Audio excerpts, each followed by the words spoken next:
What is going on, guys? Thank you so very much for joining us right here on Tuesday night. It is Tuesday Night Titans, episode 98.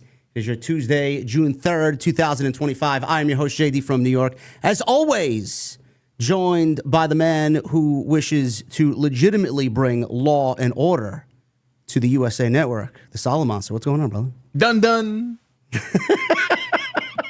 Got to do the sound effect. A lot of people, man, were raving about your little clip over there.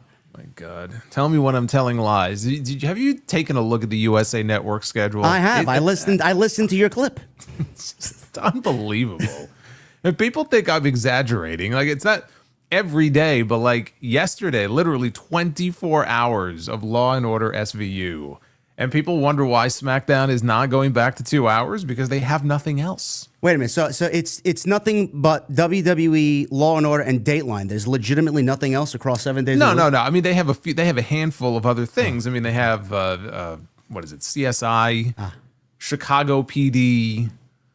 But beyond that, like, you're literally talking about maybe half a dozen at most, like, different things, in addition to movies, of course. But as far as like original programming, the days of USA having all of these original shows that I'm sure you're aware of all the shows they've had over the years, like, yes, that's over. Like, they don't really have any. They have the show. Have you heard the show called Resident Alien? I have. I thought that was a Sci-Fi Network show.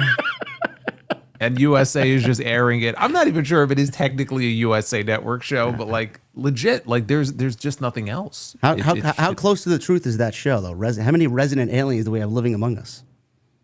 Probably many. I think I hear from a few each day on social media, so I think there's more than a few.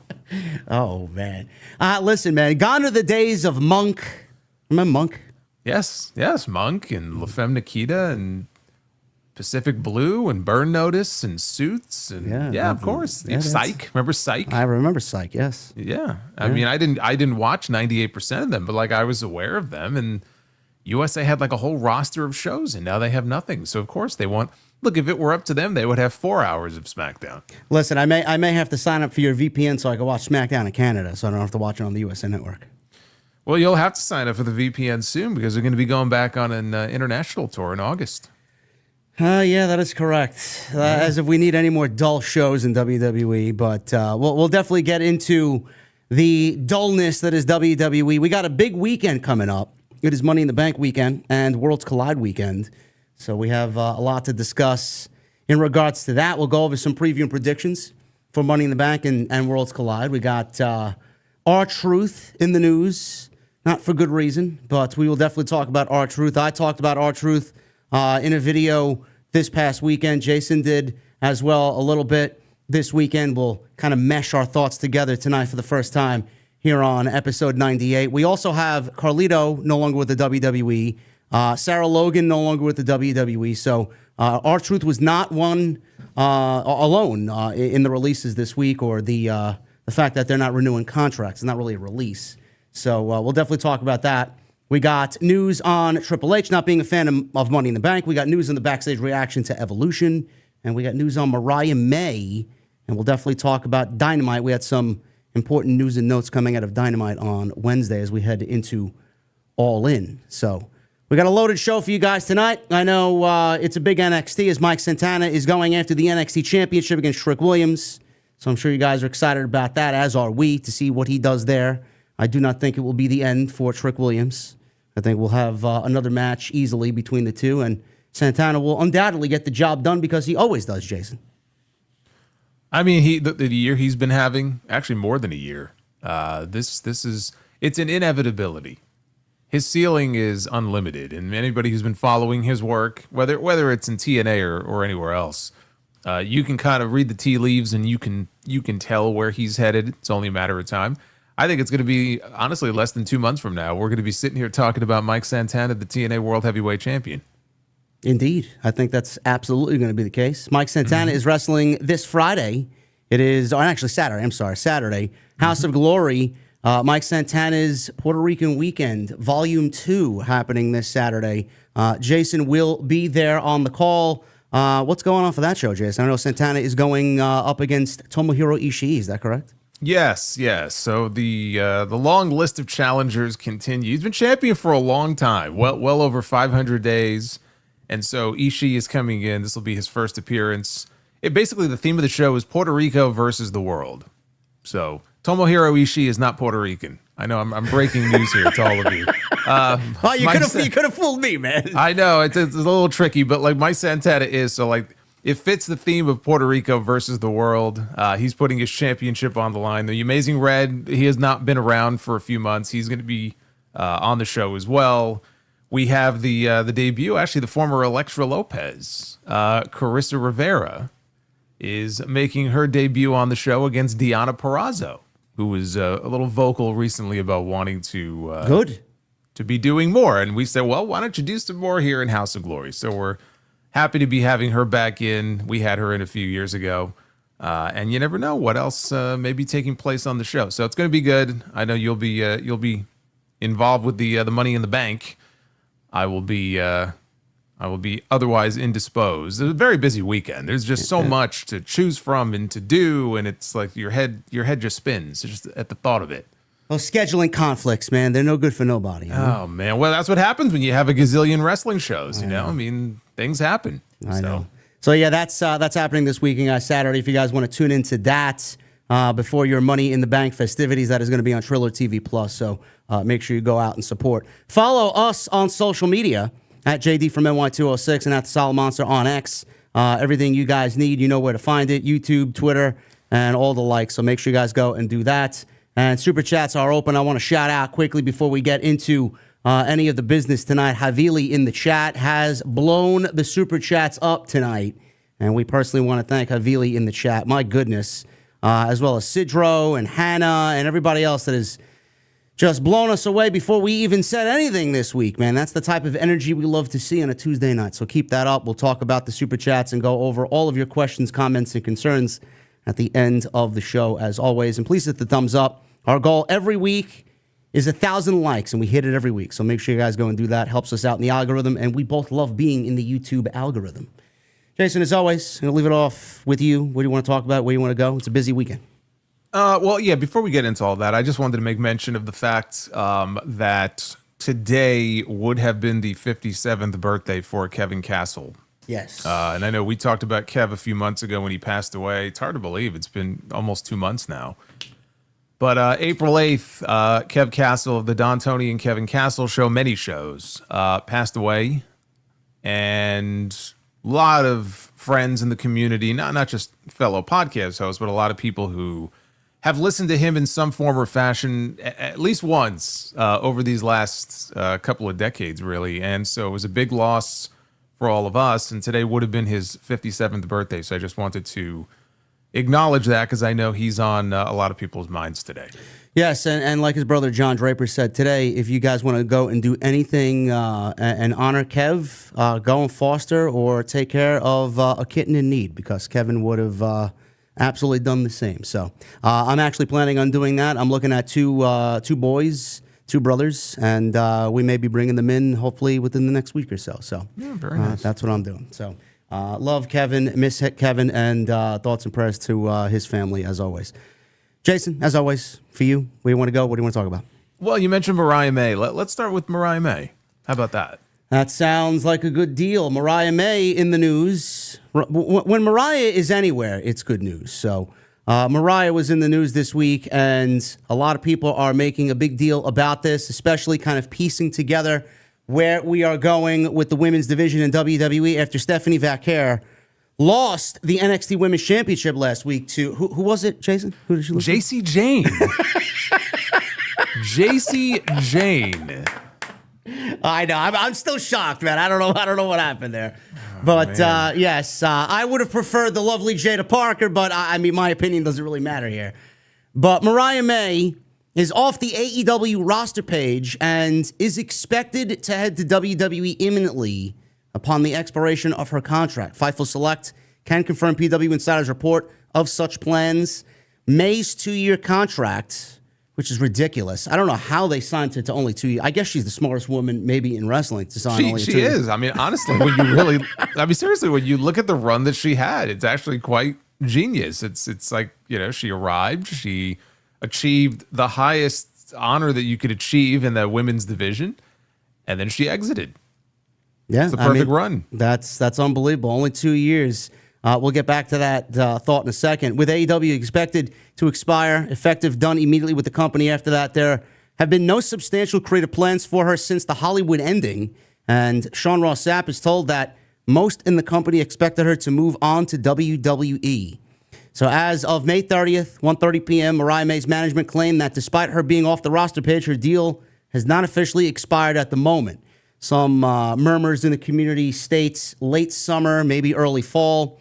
We'll see what happens with that. But Mariah May has also made other moves, including getting representation for additional ventures, which I do believe she is following or is being followed by the same talent agency, Jason, that most of the WWE roster is affiliated with. That was Paradigm, yeah. Yeah. So that we could be looking at a similar situation with her there. AEW was well aware that she would be leaving the company, and sources near the top of WWE say that the wheels have been in motion for her to join the company.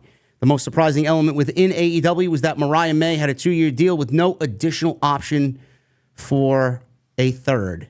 WWE sources that we spoke to say Fightful said that they immediately had interest in her when they learned she was available, but that nothing with any possible incoming talent until they are free and clear and actually sign on the dotted line. To be clear, Mariah May's management claims her AEW deal is not officially up yet, and sources from WWE claim no contract has been signed as of yet. Fightful X about the Mariah May situation in March when Andrew Baydala put the story out on everybody's radar. At the time, Mariah and her representation simply gave Fightful a no comment on the matter.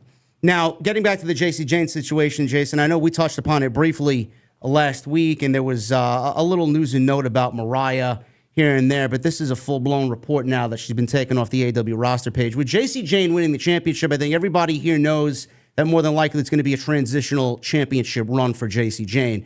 Stephanie's on Raw. Jordynne Grace is going to SmackDown, as per the report. And I don't know who else is left in that division that really you could look at that woman being the it girl of that division. Jada is great. Sol Ruka is the North American champion. Zarya is great, but she's kind of linked up with Sol Ruka. Lash Legend is coming along, and there are several. Nikita Lyons, Lola Vice, you name it. They got a stacked division down there. But wow. The thing with JC Jane is, with Mariah coming in later this year, a transitional championship run for her, a couple of months would be great. And then Mariah comes in, and she is the one woman that kind of overtakes that division. I think that's where everybody's mindset is going with her coming on in. That's the proper place for her to debut in NXT. I think the main roster is going to be absolutely loaded by the time she gets here. So having her run on NXT alone and the spotlight be on her would be the best thing for her. But the most damning thing of all is that AEW. Now, again, I'm not going to pin this on Tony Khan. I'm guilty of it. I'm quick to blame Tony Khan for everything. I don't think there was anything he could do in this situation, because and I know I've been in that situation, you've been in that situation. When you want something, you're going to go and fucking do it. And you're going to go out and get it. Mariah wants to go to WWE. There's absolutely nothing and no amount of money that Tony's going to throw at her to sway her to stay with AEW. And I genuinely believe, even if she did take the money, she would be unhappy. And honestly, she's a smart woman. I think she's already seen the writing on the wall, because they aren't really doing much with anybody else if your name is not Tony Storm and Mercedes Moné. So I think this is the best decision for her, and I can't wait to see what she does in WWE. Yeah, the JC Jane thing, I think it was done more than anything else to really just shock people and shake things up a little bit.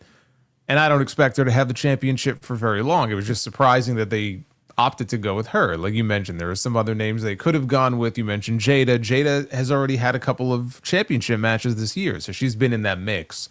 Even someone like Fallon, Fallon Henley is in the same group that JC is in. She's a former North American champion. And I could have seen her in the role like that. It's like, that wouldn't have shocked me as much. But JC, I would be stunned if she had this title for more than a few months. So a lot of it boils down to, when is Mariah free? Because I've read conflicting things, that she's coming in imminently. And then, of course, you read other things that say she's months away from coming in.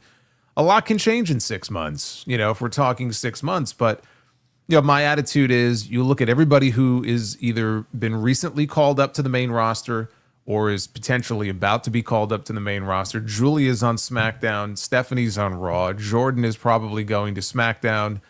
And then you just take that coupled with, and Roxanne too. Roxanne now is also on Raw full time. Combine that with the existing talents that they have already on TV, Charlotte and Alexa and Becky and Lyra and everybody else. It's a full house. And I feel like if Mariah was going to be coming in the next, let's say, month or two, let's just say, you've already got a lot of talent on the main roster. She could certainly go to the main roster and be ready for that. But in NXT, she would have her own little kingdom all to herself. And I don't really see the harm in that. I think that would actually be very beneficial to her because she would be the queen bee down there, however many months. She wouldn't have to be down there for a year. But, give her a run down there as a champion. Let her establish herself in front of a brand new audience. Not everybody is going to necessarily know who she is. And when the time is right, let the spotlight shine on her and let her, make her way to Raw or SmackDown without there being this influx of other talent. So I don't see the harm at all in starting her out in NXT. But as far as exactly when we're going to see her, that seems to be a little murky because we just don't know what her end date is as far as her AEW deal is concerned. As far as Tony and why wouldn't he make more of an effort to keep her? Again, we've talked about it before. It's like the heart wants what the heart wants. She clearly has always had dreams of being in WWE. She's tweeted about it. She's talked about it. She used to watch WWE, probably still does. If that's where she wants to go, then that's where she's going to go. And the money that she'll make in AEW, I'm sure, is comparable to what WWE would give her. I can't imagine it would be radically different. So I don't really think it just comes down to money. This is where she's always wanted to be. It's like the Jade Cargill thing. Same thing. Like, she wanted to go to WWE. Tony was willing to give her what she offered. She still left. So it's a similar type of situation. I don't know that Tony Khan could have done anything. And what more could she have done? I mean, there were well, that's my point. Like, other than working with some women that she didn't work with, like Mercedes or someone like that, like, she had this great story. Like, inarguably one of the best stories that AEW has told, male or female. She was part of this long-term story. She got to win the world championship in her home country by beating Toni Storm, of all people, who is one of the top stars in the promotion. Now, her title run was very uneventful. If I had one critique, like, she did nothing during her title run. They really did. I mean, what did they really do with her? Well, they didn't set her up with anything during that title run. Because the eye was always on, okay, we're going to circle back to her and Tony. So that's the only kind of black mark on it that I can think of. And then even the way she lost, the send-off with the Hollywood ending, it literally said, like, the end on the big screens. We just didn't know how literally to take that. So that's what I said earlier in the show. Like, she had the perfect run. She came in, it was like a hit and run. She came in, she was working with Toni Storm, won the world title, lost it back to Tony in this very memorable, hardcore match that they had. She got to win the title at Wembley, all these things, and now she's gone. She's not overstaying her welcome.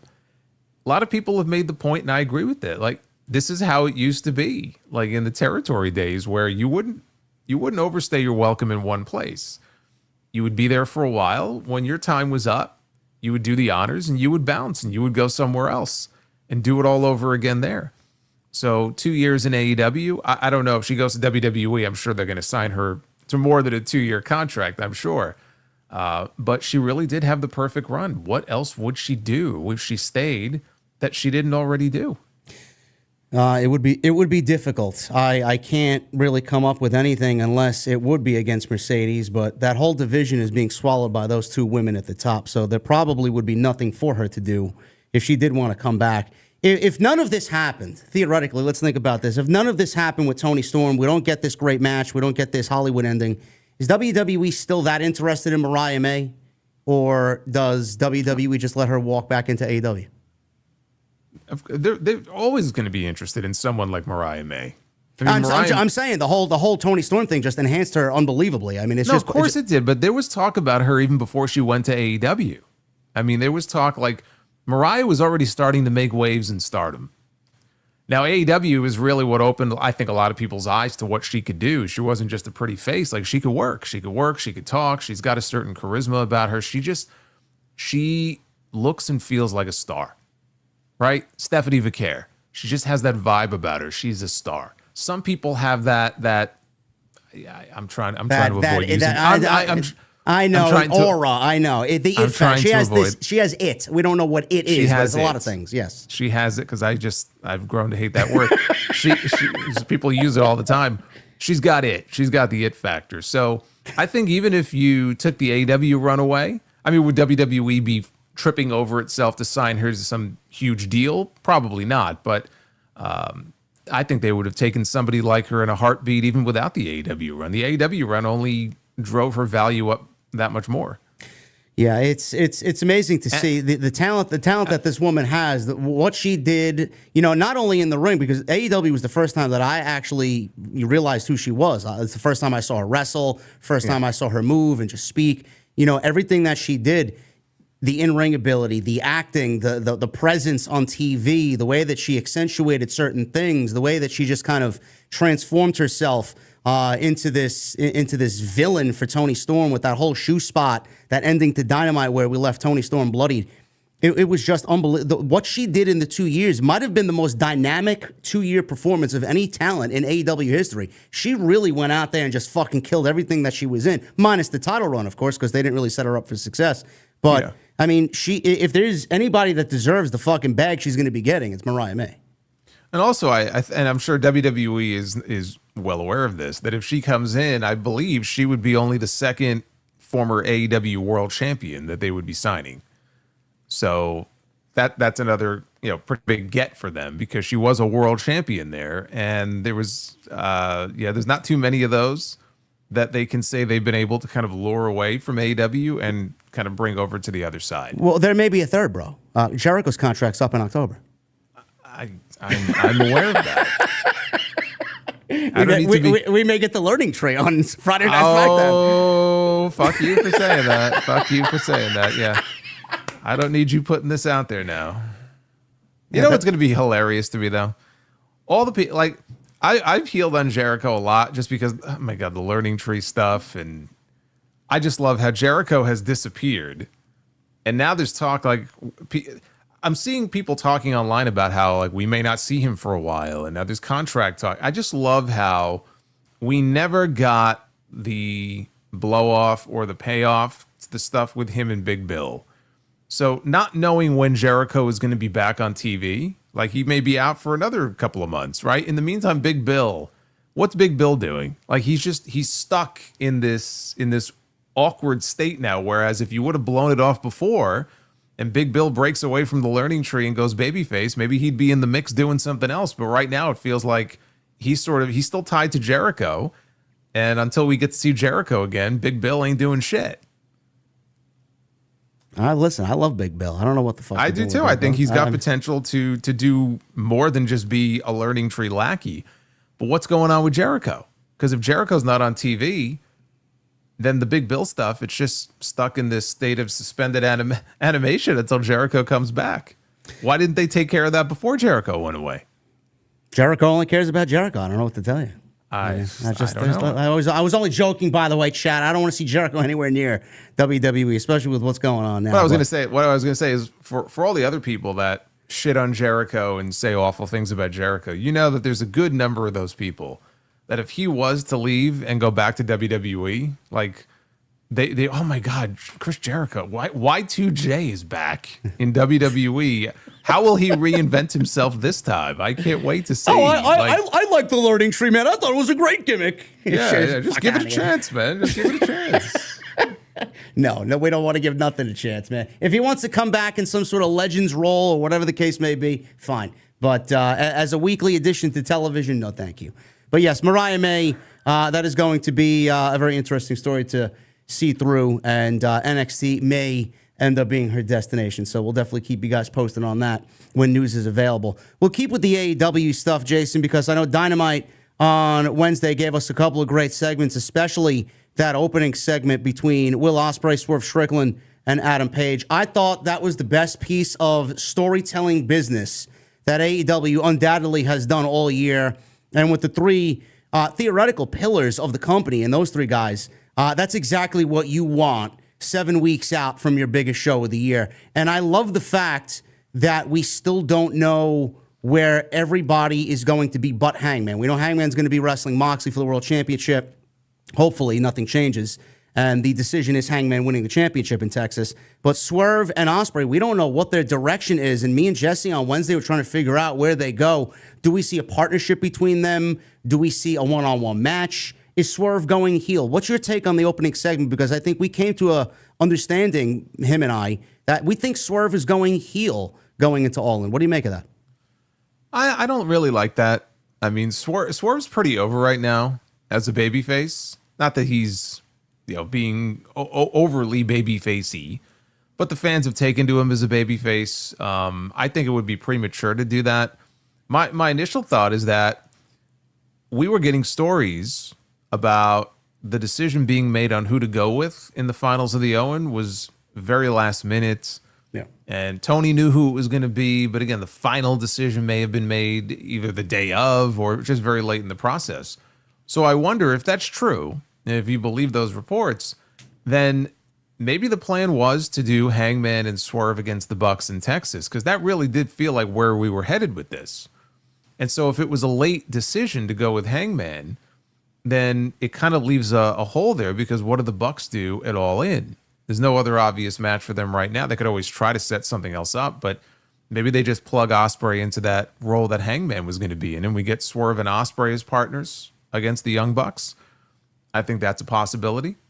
Could they feud them and do Hangman against Swerve? We got that match last year at Forbidden Door, and Swerve beat him. They could always run it back and this time have Ospreay beat Swerve. You could do that, and that would be a big match for that show.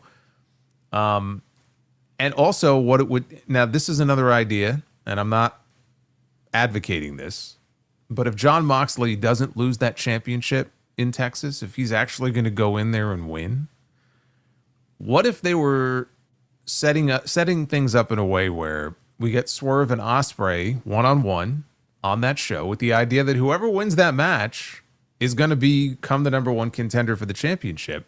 Moxley retains, and they have Ospreay beat Moxley at Forbidden Door, which is in London, for the championship. And then on that show, we get Swerve and Hangman against the Bucks.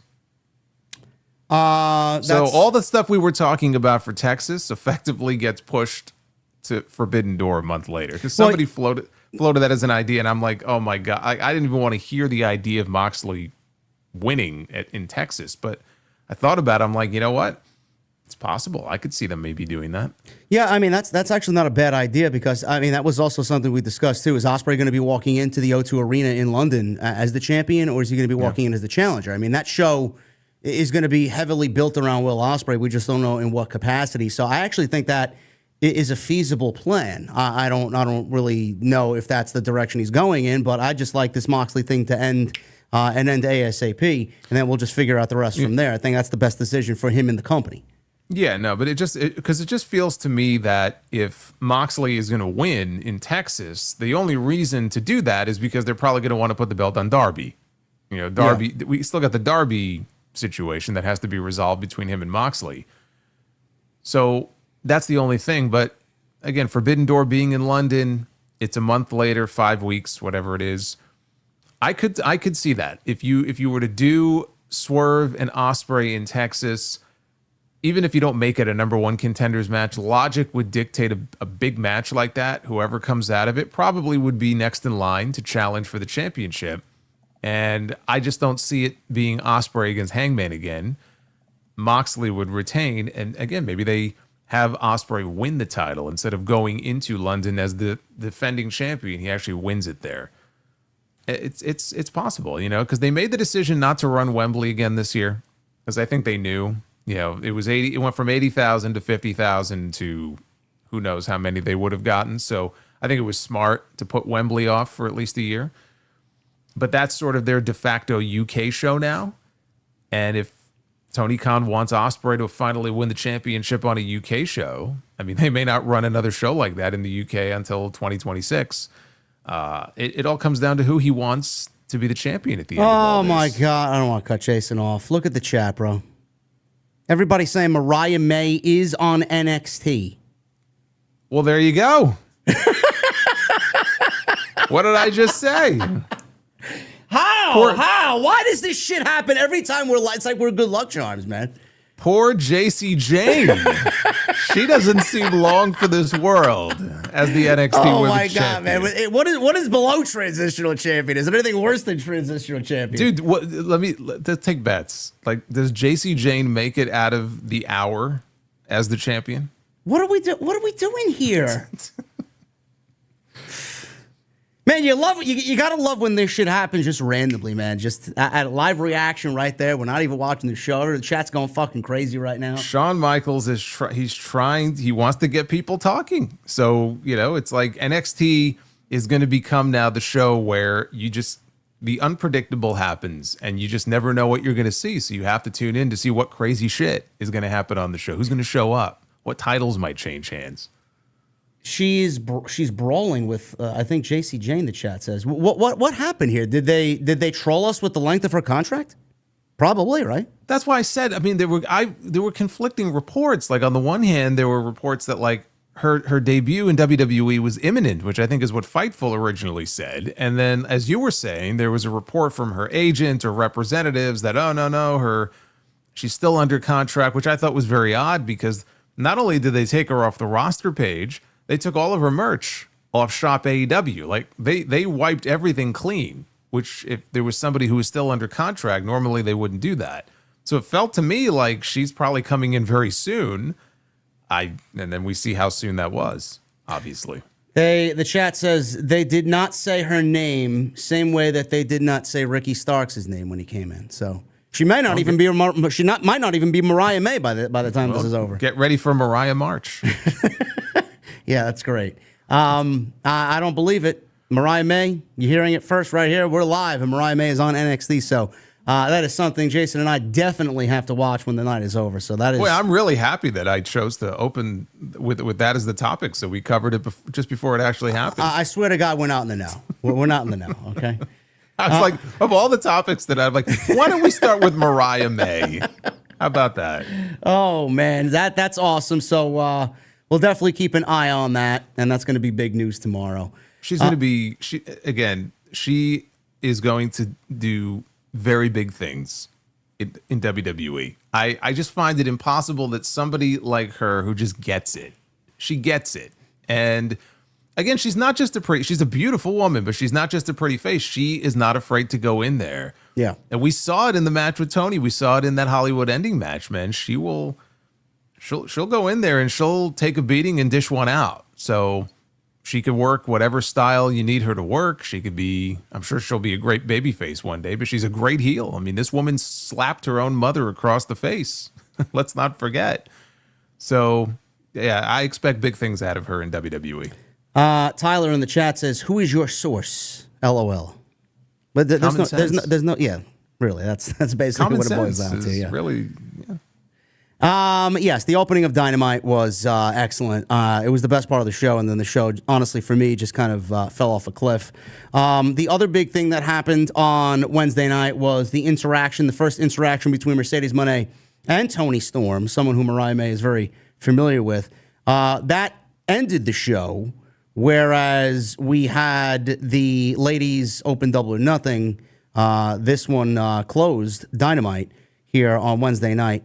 Jason, I don't know what you felt or thought about this. For me, Toni is Toni. She's going to be great no matter what she does. Mercedes, to me, it's the same old, narrative, and she throws around those big buzzwords that she uses. She's the boss, the blueprint, the standard, and all this. Well, let me ask you about that. I'm glad you brought that up because she called herself the Conversation. She did. Wasn't Charlotte Flair when she came back? Doesn't she call herself the Conversation? I believe so. She might have in those fancy vignettes where she was riding the Lear jets and the private cars and all that. Well, stuff. yeah, and in the lead up to the match with Tiffany, I could have sworn that she was calling herself the Conversation. She said something else in those promos too. That she was the top girl in the division, something like that. Right? No, I don't know. I don't know about that. Well, of course she is, but I'm just saying that word stuck out to me. It's just I don't know. It's just a weird way to describe yourself. And I'm like, I think Well, she I also, mean, Mercedes says she's the Beyonce of the women's division as well. I mean, Yes. me and Jesse make fun of that, and I don't know if that's really the right choice of words right now to be describing. you're not a yourself Beyonce as. fan? No, Really? I'm not. No, Destiny's Child. No. Okay. Why you listen to Beyonce? I don't dislike Beyonce. Oh, okay. I've listened to Destiny's Child before. I have no issue with Destiny's Child. Oh, okay. Well, it's not my cup of coffee. It's all right. Okay. I don't drink coffee. You're not your cup of tea. Not your whiskey. No. No. Yeah, not my favorite. But Mercedes, this did not get me excited for what's to come, Jason. And the only thing that I really thought of is it takes me back to last year with Britt Baker and Mercedes going into All In. Now, I know Britt got suspended and the whole fucking storyline got blown up because of her Are we suspension. sure Britt's not still suspended? She probably is at this It's a point. long- I wouldn't be it's a long surprised. suspension. But Mercedes has this common thing where there really isn't much story going into who she's wrestling. And I'm afraid this introduction here with Toni Storm on Wednesday, I genuinely hope that they have some sort of story where I'm not asking for, say, some Academy Award winning, blow me away fucking story over the next 7 weeks. I just want a reason to care outside of it's Mercedes and Toni. She's the best in the division. We got Mercedes, 1A and 1B here in the division. I need more than it just being the biggest match that they could possibly do. But that's the vision for Tony Khan. It did not get me excited for what's to come. And I'm worried that they're just going to give us fluff week after fluff week after fluff week and not do anything because this is the biggest match they got and they don't need to do anything else. I don't know how you feel. My concern is that when they cut that promo on Wednesday, they said there's 45 days left. Yes. And it's like, well, that's going to be a long 45 days if they don't have some really good creative, to kind of heat this thing up and really get me invested. It's a big match. I mean, no one is debating, that it's not a big match.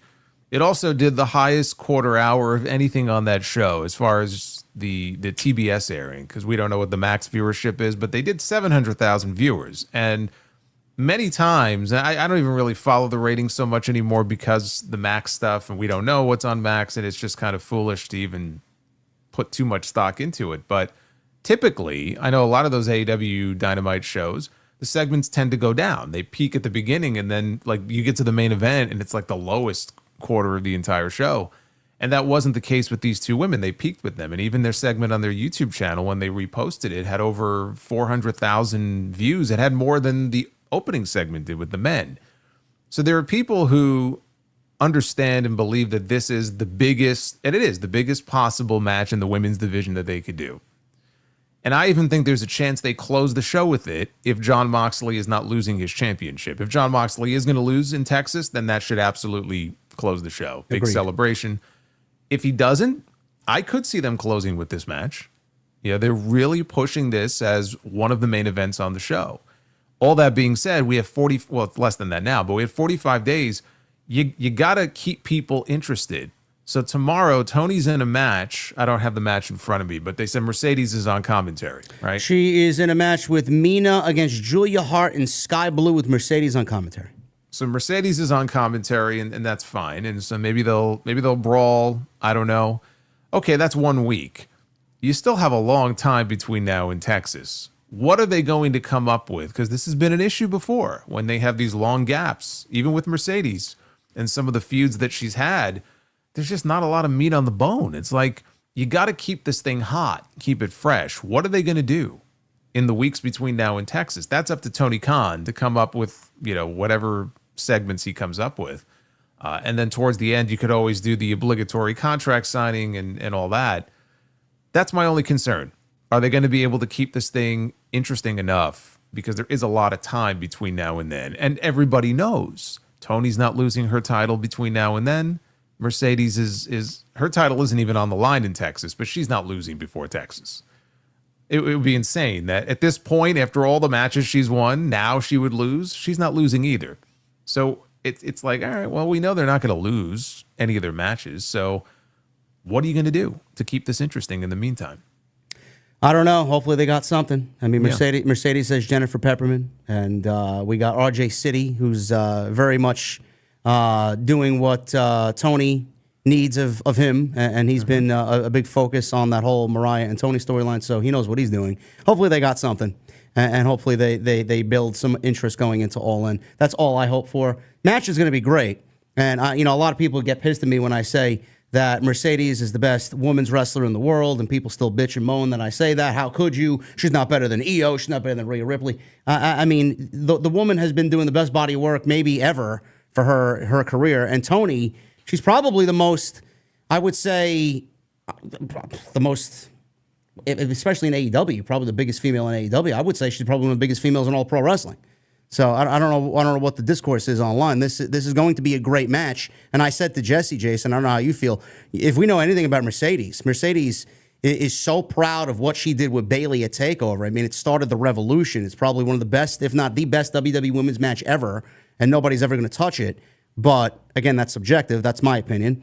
But I think she's looking for another revolutionary-like match that could supersede what her and Bayley did in Brooklyn all those years ago. I think she's going to give it a legit shot in Texas. I don't know how you feel about that. Well, it's funny because I think it was Lanny Poffo who said that his brother, who had that great match, that legendary match with Ricky Steamboat at WrestleMania 3, for the rest of his career was always in search of a match as good or better than that one. And I don't know if Randy Savage ever felt like he had a match as good or better than that one, but he was always constantly in search of it because he realized like how great that match was and how memorable it was. And it was just like, okay, I have to find someone I could work with and top that. And I could totally see her because she's a very driven person, goal-oriented person. I could see her having that same mentality where it's like, okay, this match was so important in women's wrestling and it was such a big deal. That was the first Brooklyn takeover that they did. I got to have a match that people will look at in the same way that they look at that match. And for all the great matches that Mercedes has had since then in WWE and then since leaving WWE, that match to me is still number one. Like that match, to me, that is still my favorite women's match that I've ever seen. And maybe I'm partial because I was in the building and so the crowd and being into it, it was just a great experience. That story was great. If you remember the story on NXT and the weeks leading up to it, it was such a basic story, but it worked. And Bayley was just that lovable babyface, and Mercedes was this very unlikable heel, and it worked. Is she going to find that dynamic with Toni Storm? I don't know. But you're going to have this big stadium show. Let's say they have 25,000 people there. If ever there was going to be a stage for her to try to have a match like that, this is it. I don't know if she's going to do it, but we know they're going to have a very good match regardless. She's certainly going to try, but that is the way that Mercedes is thinking, absolutely.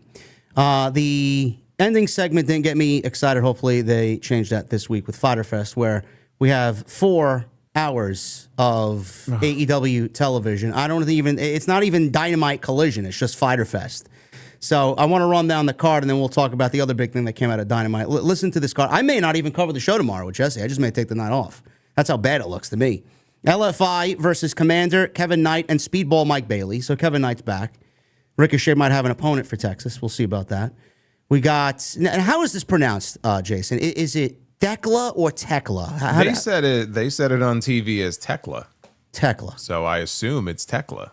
The Toxic Spider debuts after the botched debut on AEW television, where the cameraman just completely forgot the attack. So this is what happens when there should be production meetings, man. Things would get cut back, and Jamie Hayter is just laying on the mat. I wonder because then she picked Jamie up, and then I forgot if it was a forearm shot or a clothesline, whatever it was, and then she knocked her back down. Do you think that that was supposed to happen, or that they realized, oh shit, they missed the shot, do it over again? I'm sure they had a cameraman or a producer yelling, "You got to do it over, do the spot over." It's so fucking stupid. And that's not. Listen, man, that's not unusual for AEW. They usually have that stuff happen more times than I really care to say. Yeah. But yeah, it was not a good debut. Hopefully, her in-ring debut is a lot better than it was for her actual debut last week. FTR versus Atlantis Jr. and Templario. Man, I can't wait to cover that one. Tony Storm, Mina, Julia, Sky Blue Tag Team match with Mercedes on commentary. John Moxley versus Mark Briscoe. And then the championship four-way for the international title. Kenny Omega, Brody King, Mascara Dorada, and Claudio Castagnoli. Gee, I wonder who's going to win that one. Man, I don't know. This Kenny Omega feels like he's in real jeopardy tomorrow night, man. I mean, they could have given me Hechicero and thrown a nice screwball at me. You know, I would have liked to see the Beast Mortos in that match. You know, I mean, what is he thinking with this 4-hour Fighter Fest, man? This is what you're going to dedicate your Wednesday night to tomorrow night. Holy shit. Well, look, I mean, they didn't want to go up against Money in the Bank. It's a very busy day on Saturday. There might be other sports stuff as well that preempted them, but you got Money in the Bank. They didn't want to run opposite that show. No. So this is a Warner Brothers Discovery experiment. Let's just have a 4-hour block of programming, which originally was being advertised as Dynamite Collision. Now it's just Fighter Fest, which is what worries me because it probably means the main event of the show is going to be the International Four-Way, and they'll save it for the very end. If anybody was planning on covering only the first 2 hours of the show, that would make it a lot more difficult. So, yeah, I don't like it. And my understanding is, and I guess we'll find out tomorrow night when they make the announcement about next week. I thought it was 2 weeks in a row that they were doing this. So it may be 4 hours again next week as well. Oh, it is. It's confirmed. Is it? Okay, yes. Yeah, that's that summer blockbuster that yes. they trademarked. So, because they don't have any pay-per-views this month. So this is kind of like their big events, their big shows for the month of June. So we're getting back-to-back weeks of 4-hour blocks of AEW.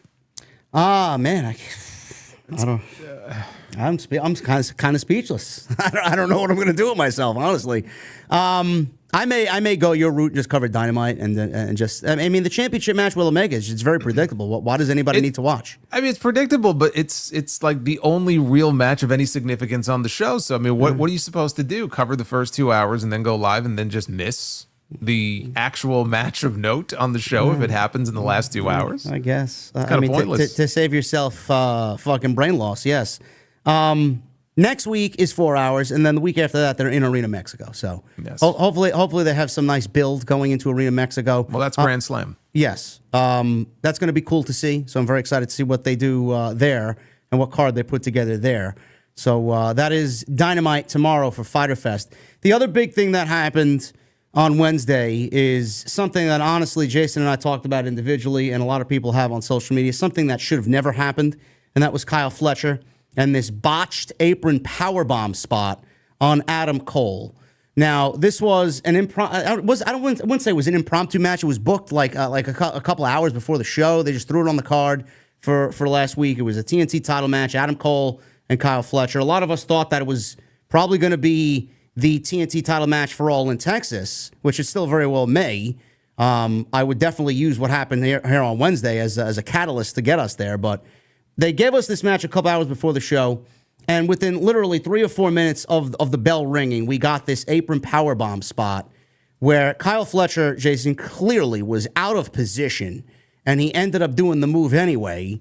And when he did, from my vantage point and full speed, normal speed, it was Adam Cole hitting the back of his head on the apron. Now, a lot of fans with eagle eyes said, no, this ain't right. They slowed it down 2-3 times, and they figured out that Adam Cole barely, and I mean barely, missed the ring apron. And as he came down in the powerbomb, his right arm hit the ring apron, and that's what made that sound as if his head hit the apron.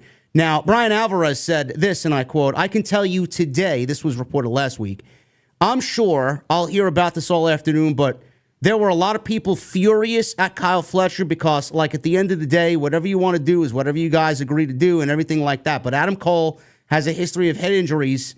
He's had concussions, head injuries we know about. He's had bad concussions and head injuries that haven't been public. There have been other times where Adam Cole hasn't been on television because he had a head injury and it just never came out. So be careful," Brian Alvarez was saying, with Adam Cole, especially like that, or anybody really, when they go and do that spot. Now, the criticisms, Jason, online were a lot from the sickos, and they were like, oh, it was planned that way. Oh, he didn't hit his head. What's the big deal? It was a great sell and blah, blah, blah.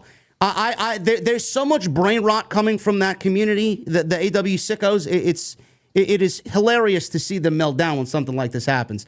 My point was that something like this should not be done, period.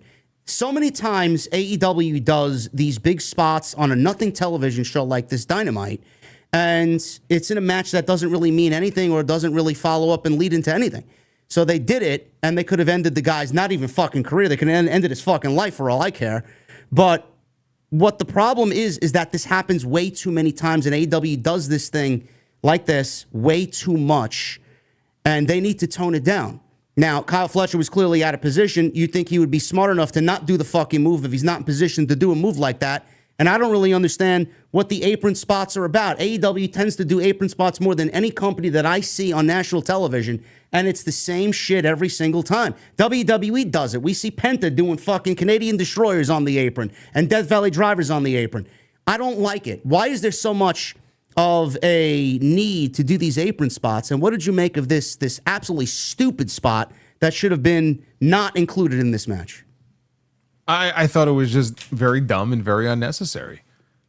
I mean, you have a guy in there who his career almost ended because of a very bad concussion. And you hear what Alvarez said there. Evidently, he had other head injuries that we may not have even been aware of. So beyond that one really bad concussion that kept him out for a long time, there may have been other ones that we didn't even know about. Why would you, and this goes both ways, because for all we know, this is, look, it's something they obviously both agreed to. It's not, I don't think Kyle Fletcher came up with it on the fly and said, hey, sorry, and then tossed them. So it goes both ways. Even Adam Cole, when you have a guy like that, like if you're Tony Khan, right? Even if this is something where Adam Cole is like, hey, let's do this. People know about my history. Let's do this move in a way, make it look really bad, but protect me, but we'll make it look really bad and it'll help the match or whatever. But like if you're Tony Khan, who probably had no idea that was even going to happen, I'm guessing, because I don't think they run every move by him. You had a guy in Adam Cole that you have invested in and I'm sure paid very well, who missed a lot of time because he was hurt with a concussion. Why would you even put him in a position where he would be taking a move like that? Any kind of like apron power bomb there's always an element of danger. There's an element of danger at anything. But him of all people, there should be certain people where stuff like that is off limits. I don't understand why he isn't one of those people. But what made it even worse, as bad as that, as stupid as that spot was, it happened in the first 2 or 3 minutes of the match. And I think they went to commercial right after that. And the match just went on. Dude, it didn't play into the match at all. It was just another spot early in the match. It wasn't even tied into the finish or anything. Who was going to wake up the next morning and say, you know what that match fucking needed, man? It needed an apron powerbomb when Adam Cole almost died. That's what it needed. And I'm not even saying that if they would have done it this way, that, oh, well, then it's okay. But like, if they did it and it was like, oh my God, right? Because I really do think that Kyle Fletcher is going to be the one, maybe before this, I don't know, he may have heat now, but he should be the one to take the TNT championship from Adam Cole, and they absolutely could still circle back to this match and do it in Texas if they want to. So maybe the idea could have been to throw the match out there on no notice, because like you said, it was all of a sudden just announced 2 or 3 hours before the show, have the match end prematurely on a spot like that and really play it up like, oh my God, he may be hurt again. Doctor rushes over, the referee waves the match off, take Adam Cole off TV for a few weeks, right, to get us a little bit closer to Texas, run the match back again there. At least then you could justify, like, we wanted to do this big injury angle. And yeah, okay, it was stupid. We won't do it again. But like, at least there was a purpose to it. There was no purpose. It was another fucking move. It meant nothing. It meant nothing, dude. You could have done a DDT and then just moved on. It would have had the same effect. You know what I hope that they do now? Everything that you're mentioning, I hope that they actually do use this for the storyline vehicle going forward for the match at All In. Because they need to now. But they can't. They can't because when the match was over, it's not like Cole was like, he was woozy or anything like that. I mean, they didn't. Well, they had a chance to do it on Wednesday if they wanted to do an injury angle and have him helped out or something. They didn't do that. Well, I mean, he was yelling at him as they were pulling him away from the backstage segment. I'm going to kill you. I'm going to kill you. He didn't look hurt to me. Yeah, he could be angry about it, but I mean, he didn't look hurt to me. So like, no, the moment is past. It's so stupid. It's unnecessary. And you're tempting fate with a guy who literally was almost like his career was almost ended because of a bad concussion. I don't understand it. And if Alvarez is right, and there's heat on Fletcher, I can understand why. Because it was stupid and it never should have happened. No, hopefully AEW, especially with those types of spots, just omits them completely from the match. Just save it for the bigger shows. I'm not even saying, you need to do it as much as you're doing it. If you want to do it, save it for a big fucking pay-per-view, not a random Dynamite in front of 600,000 people. It's just so stupid. So I agree there. We'll see what happens with Adam Cole and Kyle Fletcher. I do believe, Jason believes that will be the TNT match going for the TNT title match going into All In.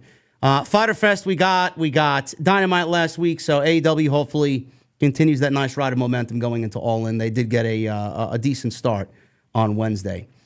We will now shift gears to WWE. And we have a big weekend coming up. We'll start with Friday Night SmackDown. We'll talk about some of the Money in the Bank participants here. We should point out, because again, there are people who are filtering in and out who are, Mariah May is on an. Yes, we are aware. Mariah May made a surprise appearance on NXT. Wouldn't it be something if they rushed her that quick? Because remember Ricky Starks, like he got his release on a Monday, and he was on TV on Tuesday. So this feels very similar to me. Like they rushed her right onto TV. Wouldn't it be something if the reason they did that is because they want to put the title on her at the Great American Bash? Like they'll have her win the championship that weekend. Oh, I would not be surprised at all. You kidding me? We may know the date that she's winning that championship. I think we know the date. Yes, Mariah May is on NXT. Surprise to everybody because we heard early fall, around late September, early October-ish. She is now WWE officially. But speaking of WWE, we got Money in the Bank this weekend, and Friday Night SmackDown was we got the go-home show on this Friday, but we had some more Money in the Bank qualifying matches on Friday, which we'll get into now. Jade Cargill, Naomi, Nia Jax. That was a qualifying match. Nothing to really write home about. Our girl Naomi won, and she is now in Money in the Bank. We will definitely go over the entire field, Jason, but even before this, and I don't want to jump ahead, but I'm going to. Even before this, my pick was Naomi. Even after everybody now is set for the Money in the Bank ladder match, my pick is still Naomi. So I was glad to see her win this match. Nothing great here, but Jade and Bianca, I feel, are on a collision course of sorts, and I would not be surprised. I don't think it's going to happen, but I also won't be surprised to see Bianca Belair turn heel. I think Bianca is turning heel. I think she's going to align herself with Naomi again. I would like to see her go heel. I don't think she is. Okay. I don't think she is. I don't think they want her as a heel. She could definitely use it, though. She could use it, and I think she would excel at it too. But I don't get the sense that they want her to go heel. I'd be happy to be wrong about that, but I disagree. I don't think she's going heel. They're continuing the story though, so I would hope they have some kind of payoff here, because they're still milking this thing where Naomi's coming out and trying to get back in her good graces, and we had that little stare down between Jade and Bianca teasing something for down the road. So I don't know. I mean, it would make sense. It would be a nice little swerve. Yeah, they would have to come up with the story to support it and make it make sense. Why would she go heel? But I don't know. I just don't feel like they want her to be a heel. They had that video package for her on Friday, and she was in her hometown, and she came out, and she got of course, she got the best reaction she's gotten in months because she was in her hometown. I guess it'll be interesting going forward in other cities if there are pockets of fans who continue to boo her. Or does she get universally cheered again? Because the noticeable booing for Bianca, it really started, mid-March? It was on that overseas tour. Yeah, it was on the tour, but it carried over into the States, when she came back. So, and I just, I chalked it up to she was feuding with Rhea Ripley, and you're kind of fighting a losing battle there because Rhea is just so damn popular. Yeah. And Io too. So she was sort of the odd woman out there. We'll see what the reactions are to her in other cities. If it continues, then I could see them maybe saying like, okay, maybe we have to. But if not, I don't know. I just don't get the sense that they would want her to be a heel right now. Yeah, it may be a little too hasty. I know you can't. We said this a couple of weeks now. You can't turn everybody heel, but I've been pushing for Bianca heel turn. I think when the time is right, it is absolutely a necessity for her. I think she's gotten a little stale as a babyface, but I do see at some point her definitely turning to the dark side. But Naomi's in the Money in the Bank. Jordan Grace is coming to the Friday Night SmackDown Women's Division. This was reported by Bodyslam.net ahead of last week's show. And not only is Jordan Grace coming to the main roster, but we saw on Monday, last night, Stephanie Vaquer is now officially on the Monday Night Raw brand. And Jordan Grace going to SmackDown should definitely add a nice boost of momentum. I would love to see what she can do in there against a Bianca, even a Nia, who's put in some really good matches as of late. Tiffany Stratton, Charlotte Flair. She's going to excel almost immediately, Jason. I'm very excited to see what she does because she's been great for so long. And this is much deserved for Jordan Grace. Well, I'm just happy. I mean, we have a lot of great women's talent now that are being infused into both shows. You know, Roxanne, it took long enough for her to get the full-time call-up. So we have Roxanne and Stephanie on Mondays. We have Julia and Jordan now on Fridays on a brand where they also got Alexa Bliss back. And then they have Charlotte and Naomi and Bianca and Jade. And all of a sudden, it's like, wow. And they have the women's U.S. title, which hopefully will find its way to Julia soon. So all of a sudden, it's like, okay, now they got some fresh faces, and now you just have to come up with the stories to support that. But this has been a long time coming, and because they were so stockpiled with talent in that women's division down in NXT, and they still are, but they're going to take a hit now calling all these women up, which is why I think the addition of somebody like Mariah May is very smart. Yeah, you see how all that's transpiring for sure. Yeah. So Jordan Grace on SmackDown, Stephanie on Monday Night Raw. And as you guys are aware, and if you're just joining us again, this is the third time we'll mention it, Mariah May is already on NXT television as of tonight. So we move on from that. The tag team division is one of the best things about Friday Night SmackDown. I really love what they've done with the tag team division. It's been very competitive. Fraxium has added a lot in such a short amount of time. This segment, Jason, I don't know what you said on your review, but I buried this. The Wyatts, you know, I want to like them. I want to care. I think too much time has passed since the last time we saw them for me to actually care again. It's going to take a little bit for me to care again. They just basically reran the same segment we got this week. And apparently Uncle Howdy mentioned something about them wanting gold. Some people were telling me the code or whatever it was, the little vignette, the VHS style vignette that Uncle Howdy cut for 5 seconds was something about him wanting gold or them wanting gold, which is obviously the case because they're fucking targeting the tag team champions. Well, he said no. Well, what he said was we want what we're owed. Oh, owed. Okay, that's what it was. Not gold. I don't know. Whatever. Quite different. Yeah. Whatever. Sounds similar, but yeah. I'm pretty sure that's what he said. We want what we're owed. And my question was like, okay, sure. well, what are they owed? Right, that's still up in the air. Are they owed gold? I don't know. What are they owed? Opportunity of some kind. I don't know. I don't know what are they owed. That was my question coming out of the segment. Because initially when we saw them on Friday, it was literally just a rinse repeat of what we saw the week before. What it was. They owe us good television. That's what they owe us. I'm like, that can't be it. And then it was a couple of segments later and it was a very quick VHS thing. So it's not like it added that much, but at least we heard from Howdy. But I feel like this is what we're going to get. We're going to get these little drips and drabs of these segments. They're barely ever going to get in the ring and actually wrestle. And I get, like, this is an act that you want to keep special. I'm not saying they should be in the ring wrestling every single week because then they lose some of that luster that they have, which I think they've already lost a lot of, quite frankly. But, you know, to me, you got to give me more. Like, we got so much of this before they went away, and now you brought them back and you're going to do the exact same thing. And it's just like, can we please get on with this? Can we move on to the next phase? You got some really talented people that are in this group. And there's no reason for them not to be in the ring on at least a semi-regular basis here. I can understand Howdy, you know, not being in the ring all the time, but this will rapidly lose my interest unless they make some changes like that with this group, because it just feels like rinse repeat to me right now. I agree with you. I mean, look at the fucking talent. I got Joe Gacy. Any combination of these guys would be a great tag team. Dexter Lumis, Joe Gacy. Dexter Lumis, Eric Rowan. Even Uncle Howdy, get him in there. I don't see him winning singles gold. Get him in there. Nikki Cross is great at what she does. But they're such cartoonish characters that I don't think people are going to end up taking them too seriously, and they'll be used in these type of segments and these types of attacks. Lights go out, lights come back on, and then everybody just brawls. It's just mindless television.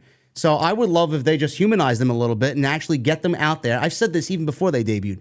Get them out there and let them do the one thing that they usually are very good at, and that's fucking wrestle. Bo's a very good wrestler. Loomis is a very good wrestler.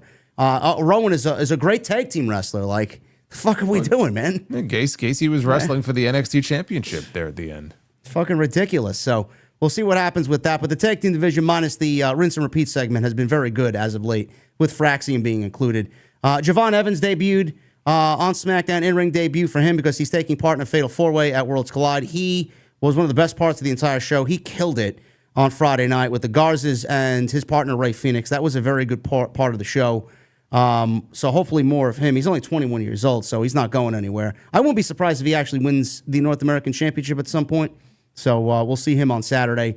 The other Money in the Bank qualifying match, Jason, was Jacob Fatu, Andrade, and Carmelo Hayes. And I know you and I last week both said Carmelo Hayes, absolutely, he needs it the most. Jacob Fatu is the United States champion. They'll probably play into the solo story with him. Andrade is a great talent, but he's not really in anything right now, so I think everybody kind of disqualified him from even advancing to the actual pay-per-view. I was surprised to see Andrade win here. They've opted to go with Andrade instead of Carmelo. They did what we both thought with Jacob Fatu because he's got the whole family matters going on.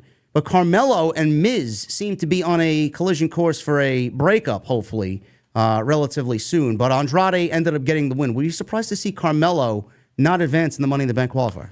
Yes. Because of all the people in this match, I thought Carmelo, and if not Carmelo, then they'll have Jacob win. And then they'll play out the drama with Jacob and Solo being in the ladder match. And then Andrade wins. So it was the one guy who I did not think was going to win is the one who won. But he's also the one guy where when you look at the lineup for Money in the Bank, has, I would think out of probably everybody who has qualified, the least likely of the bunch to win the briefcase, which tells me he's in there to do some crazy spots. And that's it. And that's his role in the match. Does anybody honestly expect Andrade to walk out with the briefcase? No. And if he does, then I guess we're having an unsuccessful cash-in, because I can tell you right now, I do not see him successfully cashing in that briefcase for either of the two world championships. So that was surprising to me, and it was something that Carmelo Hayes definitely could have used. But his whole run has been very bizarre to me since he got called up as the number one draft pick. So it's been a very weird year for him on SmackDown. I feel like his stock has gone down. And as far as Jacob didn't need it. So no. If Jacob won, great. He wasn't winning Money in the Bank anyway. Jacob didn't need it. He's got the U.S. title. He's got the issues that are, bubbling up between him and JC Mateo and Solo Sikoa, and that's a whole story unto itself. Yeah, so Carmelo Hayes is not in Money in the Bank. Andrade, he's in. And Jacob Fatu, he's got his problems with JC Mateo, Jeff Cobb, and Solo Sikoa. John Cena and Cody Rhodes, that's the way they ended Friday Night SmackDown. It ended up being a John Cena, Logan Paul, Cody Rhodes, and Jey Uso segment. And I joke that this was the one segment that I was looking forward to most because we got Cody back on television for the first time with a microphone since he lost the title at WrestleMania. And he was going to unleash, and he was going to be angry, and we were going to get some explanation on how he was feeling. He did say how he was feeling because he said he drowned his sorrows in some Tennessee cough syrup after WrestleMania was over. And then he asked a very good friend of his. I think there were a lot of fans who probably drowned their sorrows in Tennessee cough syrup when WrestleMania was over. Yes, that is factual information for sure. And then he said he asked a friend how he was as the WWE champion for the time that he held it for the entire year. And his friend said he was a very good champion, even though he faced so much behind the scenes, more so than anybody else. He was a very good champion. Cody said he made him feel good. And if you think about the whole year, AJ Styles, Kevin Owens, Triple H, the final boss, we got a Rock mention here. We didn't get no Rock mention on the entire road to WrestleMania. Here, Cody Rhodes said, Jason, the Rock asked for his soul, and that the Rock was serious, and that the Rock's offer still stands. How many content creators were rapidly making videos on the Rock's return for Cody's soul? I just glossed over it at this point. I don't even pay any attention to it. No, nobody wants to see him back anymore. Well, my attitude is just that if he's going to come back, he's going to come back. I'm not holding my breath waiting for it. I feel like it actively sabotaged the build to WrestleMania this year, and I don't have any interest in dwelling on the whole soul thing, because now we know the whole soul thing was not some well thought out, well crafted plan. It was something done out of desperation, and it fucked everything up, in my opinion. So I don't really care about it. If they want to circle back around to it next year and try to make something interesting out of it, then The Rock's going to do what The Rock's going to do. But I don't put much stock into it. No, neither am I. But Jey Uso was a surprise from Cody Rhodes to the fans in Knoxville, Tennessee. This was the loudest that they got all night for a relatively dead crowd. So Jay's out there with Cody. John Cena's out there, and he calls both of them wannabe John Cena's. Cena told Cody that, or Jay and Jay, to their faces that they were Cena wannabes. So Cena called Cody too desperate and Uso too lazy. He also said that there's only one person in WWE that embodies the hustle, loyalty, and respect, and then out comes Logan Paul, who is John Cena's partner for Money in the Bank. Logan came out. He gets great heel heat. This is a great pairing just because it kind of plays into the narrative of John Cena ruining pro wrestling. So how do you do that? You team with the one guy that universally everybody just fucking despises, and that's Logan Paul. So I love it in that aspect, but I do question where this eventually ends up going, because, Jason, there was a little bit of a heated moment there between Cena and Logan Paul. Logan wanted to fight. Cena said no. They all end up brawling anyway, and that's the go home for, or I guess one of the final sells for this tag team match for Money in the Bank. Now, Cena is booked for the Saturday night's main event, I believe, in Atlanta on July 12th, and then it's already confirmed that he's going to be at Night of Champions. Before I get to that question, what did you make of this segment? Because I said this one segment was supposed to do so much, and I've never seen one segment on WWE TV all year that basically all four guys said nothing. I kind of call back to Seinfeld when George and Jerry were just shilling the fucking pilot to their show. What's the show about? It's a show about nothing. And that's what this segment was. What the fuck did they do out there? Did this get anybody more excited about the tag team match at Money in the Bank? I mean, it didn't get me more excited, but I thought it was a hot segment as far as the crowd reaction goes. The crowd reacted more to what was going on in this segment than probably anything else in the entire show. So the fans were into it because Logan Paul knows how to get heat. You know, he's a heat magnet for them, which I think is one of the top reasons why they wanted him and Cena to work this match together, to make sure that Cody's first match back, we want to make sure Cena gets maximum heat, no booze for Cody. So let's stick Logan in there with him. That's the easiest way to go with it. But as far as like what was said and everything, yeah, I mean, there wasn't really much to it. I can tell you that of all of the many matches that we have on the Money in the Bank card this weekend, and there are many, let me tell you, we have a whopping 4 matches on this show this coming Saturday. Of all the matches on this show, this is the one I care about the least. And that includes the women's Intercontinental title match. This is the match where I am trying to, and I cannot bring myself to get excited for this match. What else would you even... We'll get into the Money in the Bank predictions in a little bit. What else would you even add here?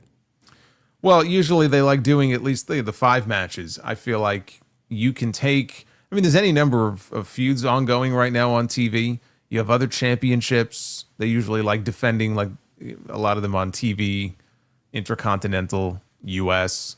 You could easily find one other match to throw on that card.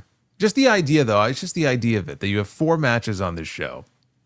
And I haven't checked. I don't know. They're probably mostly sold out at this point. But like whatever people are buying tickets for, I don't know. Just the idea of spending that kind of money on what they're probably charging for Money in the Bank tickets in that building for 4 matches.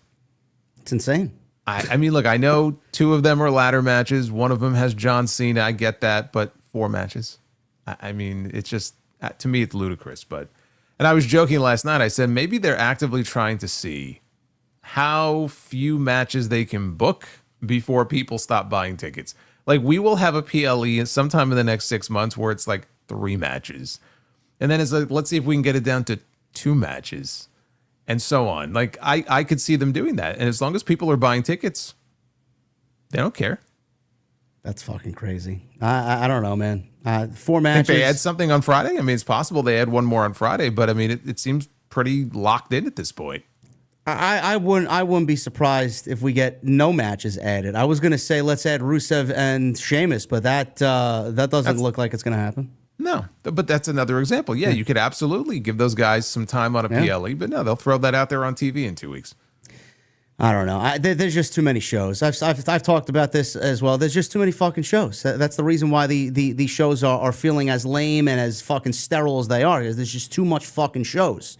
They got 3 shows on one weekend coming up in July. It's like how much wrestling could you honestly endure? And look. But at we know why that is. I know why it is, but it's fucking killing their show as well because they have to. It's like they're stretching the rubber band, and at some point it's gonna fucking break. But they're just trying so desperately to add. Let's add this to this show. Let's add to that to this show. Meanwhile, you got a Money in the Bank show that should be top priority, 5-6 matches tops, and sitting here with 4 fucking matches. It's like I'm grateful that we're going to be out of here in like 2.5 hours, 3 hours. Great, but like, can you make it feel a little bit more important? Yeah, but again, to go back to that weekend next month, we know why that's happening, and illustrated even more by the fact that I didn't even realize this until last week that is the same weekend as the MLB All-Star game. The All-Star festivities kick off that weekend, I believe, in Atlanta, which is where WWE is going to be. So if they're looking to get maximum media attention and online searches, like there's other stuff going on that weekend that will probably overwhelm them. I don't know if they even give a shit. We talked about her earlier. Beyonce has a concert the same night as Evolution.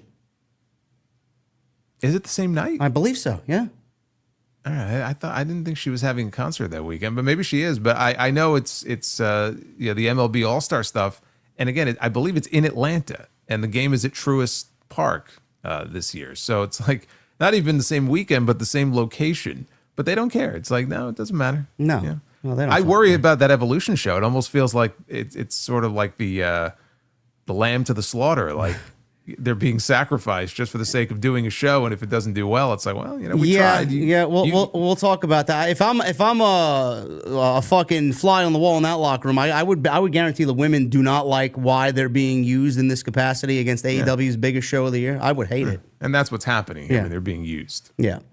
This segment on Friday Night SmackDown, for me, it didn't really do much of anything, but I did question to you, Jason, a little bit ago that Cena is going to be a part of the Saturday Night's main event that weekend, All-In weekend on July 12th in Atlanta. We don't know who he's going to go up against. Obviously rumored it's Goldberg's retirement that night. It's more than likely going to be against Gunther. And John Cena is going to be on that show, more than likely defending the WWE Championship, possibly against Cody Rhodes. We don't know what the plan is as of now, but before that, a lot of people are forgetting that we have a Saudi show on June 28th, Night of Champions, before we even get to Atlanta. And John Cena is already confirmed for that show. What is he doing at that show? And is the tension between Logan and John Cena going to lead to a Logan versus John Cena match at that show? I mean, I certainly hope not. We just came off a Logan Paul. How many world title matches has Logan Paul had that he has Roman, failed in? Cody, and this would be the third. Jay, that's 4. That would be the 4th one. That's what I mean. 4. Yeah. So I mean, how many world title matches are we going to feed this guy unless he's winning the freaking championship, which of course I have no interest in seeing him, win the title right now. I'm thinking we might be getting, this would assume that Jey Uso is still the champion at that point, but we could get Cena and Jey. We could, but then we have the Crown Jewel in Perth. What if Cena's the champion then? Is Crown Jewel the one where they did Cody and Gunther? Yes. Okay. Because I thought, honestly, you said that. I thought that same thing today, but when I was prepping for the show, I'm like, I figured they'd just do the Crown Jewel thing in October with Perth, because that's exactly what they're doing. Who knows if Jey Uso's even going to be a champion by then? I don't know. By Perth, I'd be shocked if he was still champion at that point. There's no guarantee he'll be champion when we get to Night of Champions, let alone. There's no guarantee he'll even be champion come fucking Monday, honestly. Well, you're talking about Perth, though. What was that, October? Like, Get the hell out of here. I do not expect Jey Uso to still be champion come October. Let's just say that. Yeah, I don't know. I mean, if they don't do Cena and Jey, look, there's any number of people that Cena could wrestle, and it would be the last chance for them to get in the ring with Cena. all the people that I would have liked to have seen Cena do a match with, maybe even like a TV match or something, are people in a lot of cases that he's already worked with, but it's been a long time. So, I mean, Kevin Owens is impossible, but a Sheamus or an AJ Styles, CM Punk is going to happen, but that has to be a bigger stage, maybe SummerSlam. I don't know. I mean, who else would it be if we keep it to the SmackDown brand, which is the brand that he's a part of? Realistically, LA Knight. I mean, who else? Who would we be looking at realistically? Damian Priest. Damian Priest, though, called out. He kind of called out Jacob on Friday, maybe. So made it sound like he might be going after the U.S. title. I don't know. Maybe we get Cena versus The Miz in Saudi. Why would you say that? That's I'm 2 for 2 now, bro. I gotta upset you. Yeah, you get one more, and then you're out of here. Then I take over. No, I don't want to see that happen at all, man. Less Miz, the better. I don't know. That's why I asked, because I figured there was gonna be some tension in this tag team match between both of them, and it would lead to a match. But like you said, how many more championship matches does he get, and then ultimately lose? But like Cena and Logan, so then if things break down between them, does that mean Logan Paul is the babyface in that match? Like, why would you do that? I don't know. Cena doesn't make sense. Cena in Saudi? I think Cena gets shoot in Saudi. Why though? He's playing heel. I don't know. He's not just playing heel on the what is he, Bret Hart? He's only playing heel on the U.S. fans. He's gonna be a babyface everywhere else. I don't know, man. I think one thing is just for certain. This John Cena run sucks. I'm sorry. Yeah, it's not good. I don't know what they're doing. I don't really care as long as we just get Cena and Punk somewhere in the next 3 months, which he did allude to last night, as he did call out John Cena and Jey Uso after he does quote unquote win Money in the Bank, which we know by the end of Raw he is not even a part of the match. So, yeah, that is the update on Cena, and that is your Money in the Bank tag team match. I guess we'll get into the predictions. Actually, let's do Raw, and then we'll get into the predictions, because we had some qualifying matches there. Stephanie Vaquer made her debut full-time with Monday Night Raw. She was in the opening match with Ivy Nile and Liv Morgan. Not surprised that she won. This was her debut on the show, so she did best Liv Morgan here. A lot of people wanted Liv to win. I don't really see the need for Liv Morgan and Rhea Ripley in the same match again, and Liv Morgan going after the Women's Championship. Stephanie is the much better choice there. Well, with Roxanne being in there, the idea would be maybe the two of them. It's like the Jacob and Solo thing. You don't really need both of them in there, but if she was, you could definitely play things out between her and Roxanne. I mean, I looked at it when I heard the announcement was made, and I said, well, I wouldn't want to beat Stephanie in her first official match on Raw. But it's a triple threat. She could lose without losing. That's why Ivy Nile is in there. So I could see Liv winning. But, Stephanie winning, that was the right decision to make. Yeah, she looked great last night as well. So very happy. Looks great. Always. Very happy that she's on the main roster now. We get to see her every Monday. The other match that took place for Money in the Bank qualifier was CM Punk. He was in the ring with AJ Styles and our favorite, El Grande Americano. So if you guys had CM Punk and AJ Styles on your bingo card this year, ding, ding, ding, you win. I did not expect this year. CM Punk even put it on his IG stories that he hopes that it doesn't take another 20 years for them to get into the ring. I would like to see a one-on-one match here between the two. But Punk did not advance, Jason. Neither did Styles. It was El Grande Americano who gets the victory here, thanks to Seth Rollins, Bronson Reed, and Braun Breaker. And I was actually quite surprised by this, because not only is Chad Gable doing double duty on both shows, CM Punk is not on the actual Money in the Bank card. Now, we know El Grande Americano is not going to win Money in the Bank. I would be over the moon if he did. I think that'd be hilarious. You think it would be hilarious for him to win Money in the Bank? Yeah, I think it'd be great, yeah. You realize that if he wins Money in the Bank, he's cashing in for the AAA Mega Championship. Is that you're okay with burning the briefcase for that? Well, Triple H doesn't care for it, so it doesn't matter to me. So that would be a good usage of Money in the Bank to you. The same way Triple H feels about it, I feel the same way. Chad Gable, he loses earlier in the afternoon in the AAA Mega title match. El Grande Americano wins Money in the Bank and ends up winning the championship eventually from Vikingo. Listen, Grande Americano's not winning the fucking briefcase, okay? We know who's going to win. Do we? We do. You want to get into the predictions? We can. I'll ask you first before we do that. Were you surprised to see Punk not advance here? Yes. Okay. Yeah, Punk. I figure it was Punk going over here, and you get him in the match with Rollins. I thought about going with Punk as my prediction. Had he qualified, I thought about going with Punk as my prediction just for one reason. If they are going to do Punk and Cena at SummerSlam, really any show, but if they're going to do it at SummerSlam, you have to find a way to get Punk over to the SmackDown brand for that match. And so him winning Money in the Bank, he could have called his shot well in advance. And that's how you get to him challenging for the WWE Championship. That's the only reason I was saying, well, maybe Punk will get it. I mean, he's won it twice already, but like, how do you get him over to SmackDown? If we're going to get the match with Cena, this would be one way to do it. And ultimately, I went with somebody else, but I thought he was going to qualify and be in the match on Saturday. Me too. You don't think there would be a conflict of interest between Netflix and USA Network if Punk goes over to SmackDown? Because theoretically, they would have Punk, Cody, and John Cena. But, I mean, if he were to go over to SmackDown, I think it would just be temporary. Maybe they could work it where, he would use it to get the shot, but then end up back on Raw. I don't think he would be on SmackDown permanently. Okay.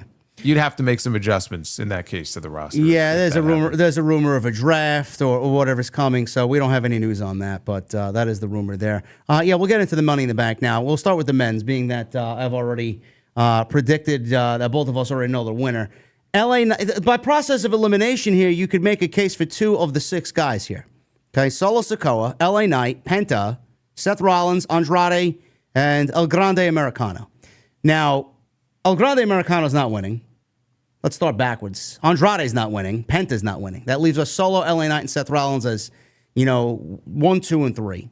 Mm-hmm. The least likely of these 3 is Solo Sikoa, though he is an absolute fucking dark horse here. No pun intended.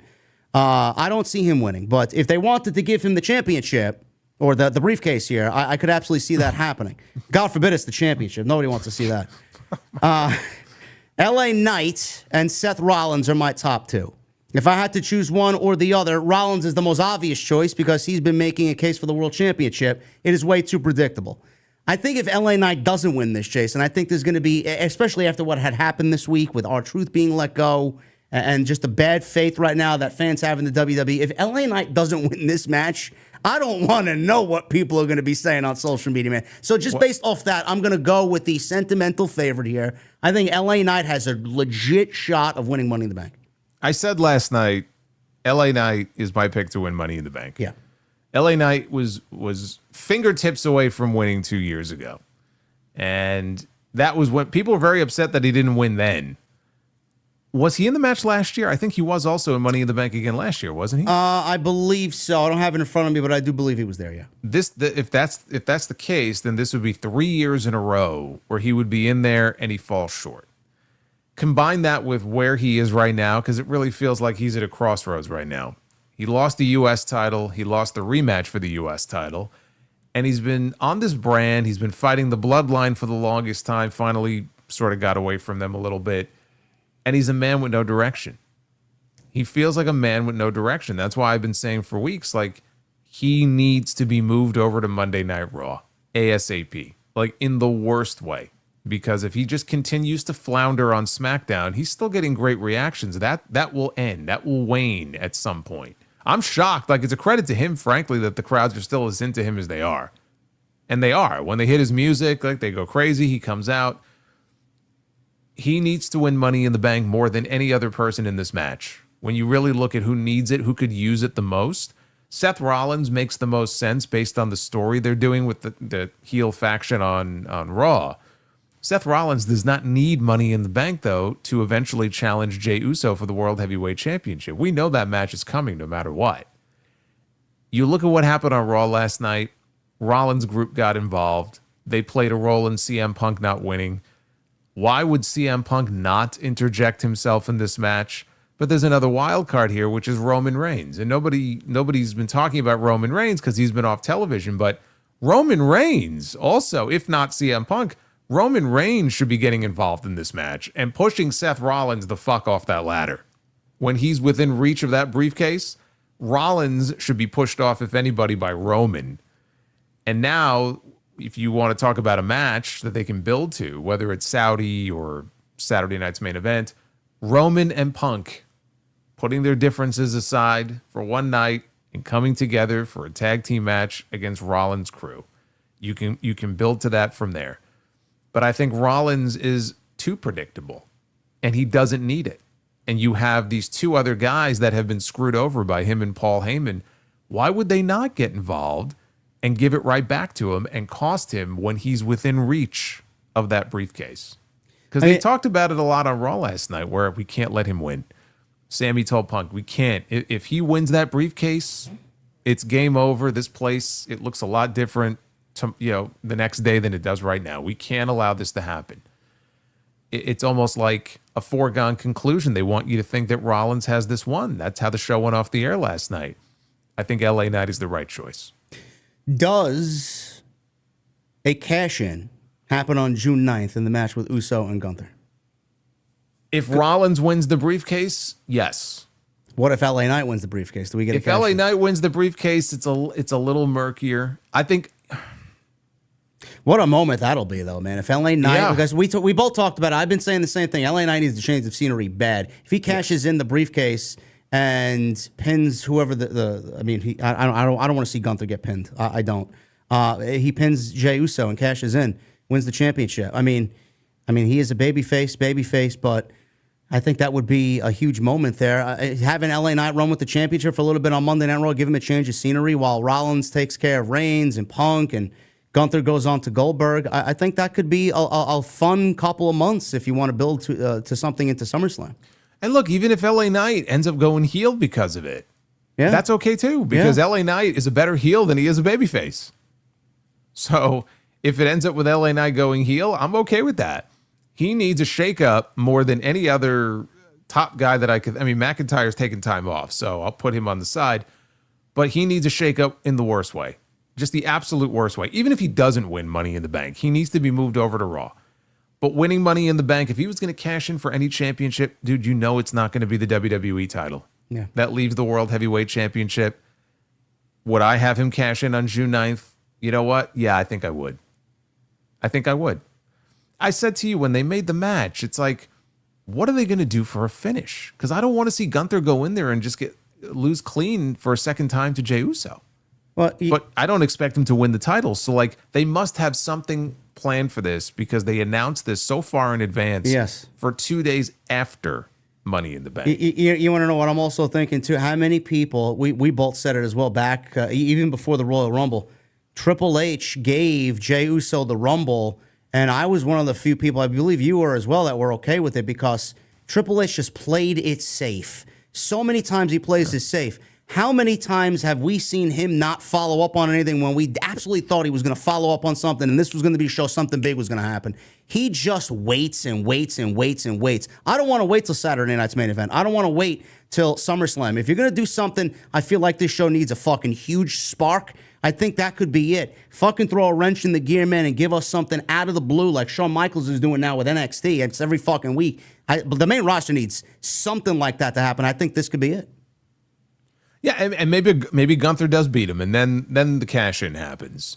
So Gunther would get beat, in this case by LA Knight, and it's like a quick title. I don't see the point in doing it that way, but if they didn't want LA Knight to effectively fuck over Jey Uso, they could have Gunther win, and people are like, oh man, and then have a cash-in take place, and they're like, oh yay. So you could do it that way too. It feels like they're setting up for something big though at the end of the show. And a cash-in would fit that criteria. Otherwise, what else would it be? So who's going to cash in? Rollins, Knight. It's going to be one of those two. I think it should be LA Knight because Seth Rollins is going to be just fine. He'll lose Money in the Bank and he's still in a great position. He's got his crew. He's going to be working with Roman and Punk, and we know eventually he will have that world title. LA Knight has nothing. If he loses 3 years in a row, I think it would be, in Money in the Bank, and he just is right back to SmackDown doing nothing. Nothing. Yeah. It really hit me watching him work in that match with Jeff Cobb a few weeks ago. They had that 15-minute match, and it was so fucking boring. I was bored to tears, and I'm like, because we know, like, LA Knight, he has nothing to really sink his teeth into right now. He's just a guy on the show having a match. That's what it felt like to me. And so I wasn't invested in that in any way, shape, or form. He needs more than that. You want him to be a player, continue to be a player for you. You've got to give him something to work with. Right now, he has nothing.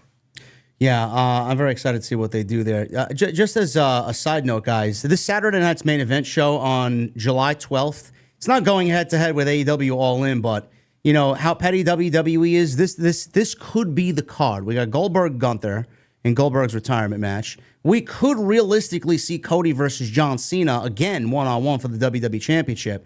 If they wanted to go any which way with the rest of the card, we could see Roman versus Seth. We could see Roman and Punk versus Seth and Braun Breaker. We could see that Roman-Seth match and Braun Breaker versus CM Punk. I mean, any which way. They're going to load that motherfucker up to the point where it's going to be like a fucking pay-per-view on NBC. With commercials. With commercials. And it's going to be...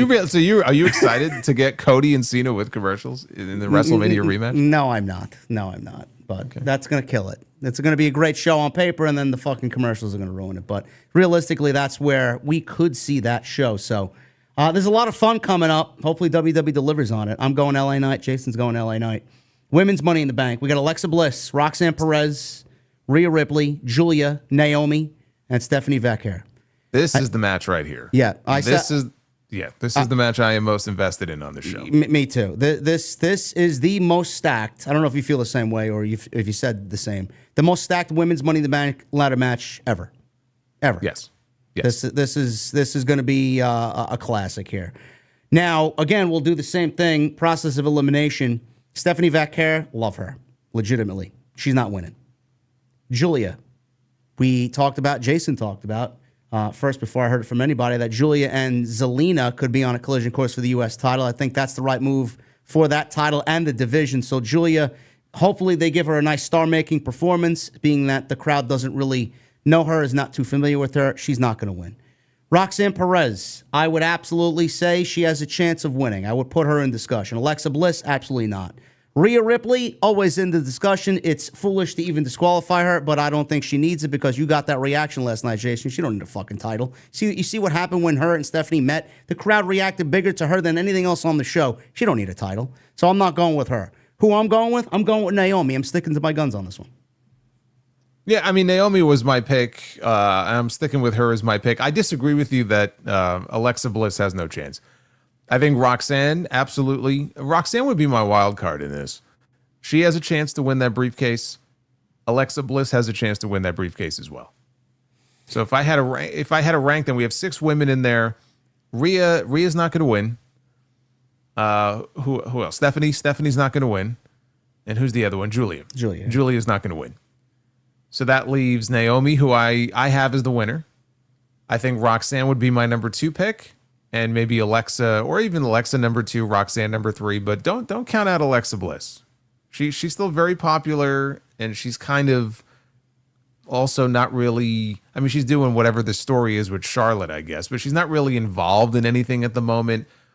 I know she's won Money in the Bank already once before, but I could see her winning that briefcase and then teasing it out for a few months as far as when and on who she will cash in for that championship, because she is still very popular. You can't just sort of wave her off and say, she's got no chance. She's got a better chance than Rhea Ripley, in my opinion. She does. I will agree with you there. Yes. Don't discount Alexa Bliss. That's fair.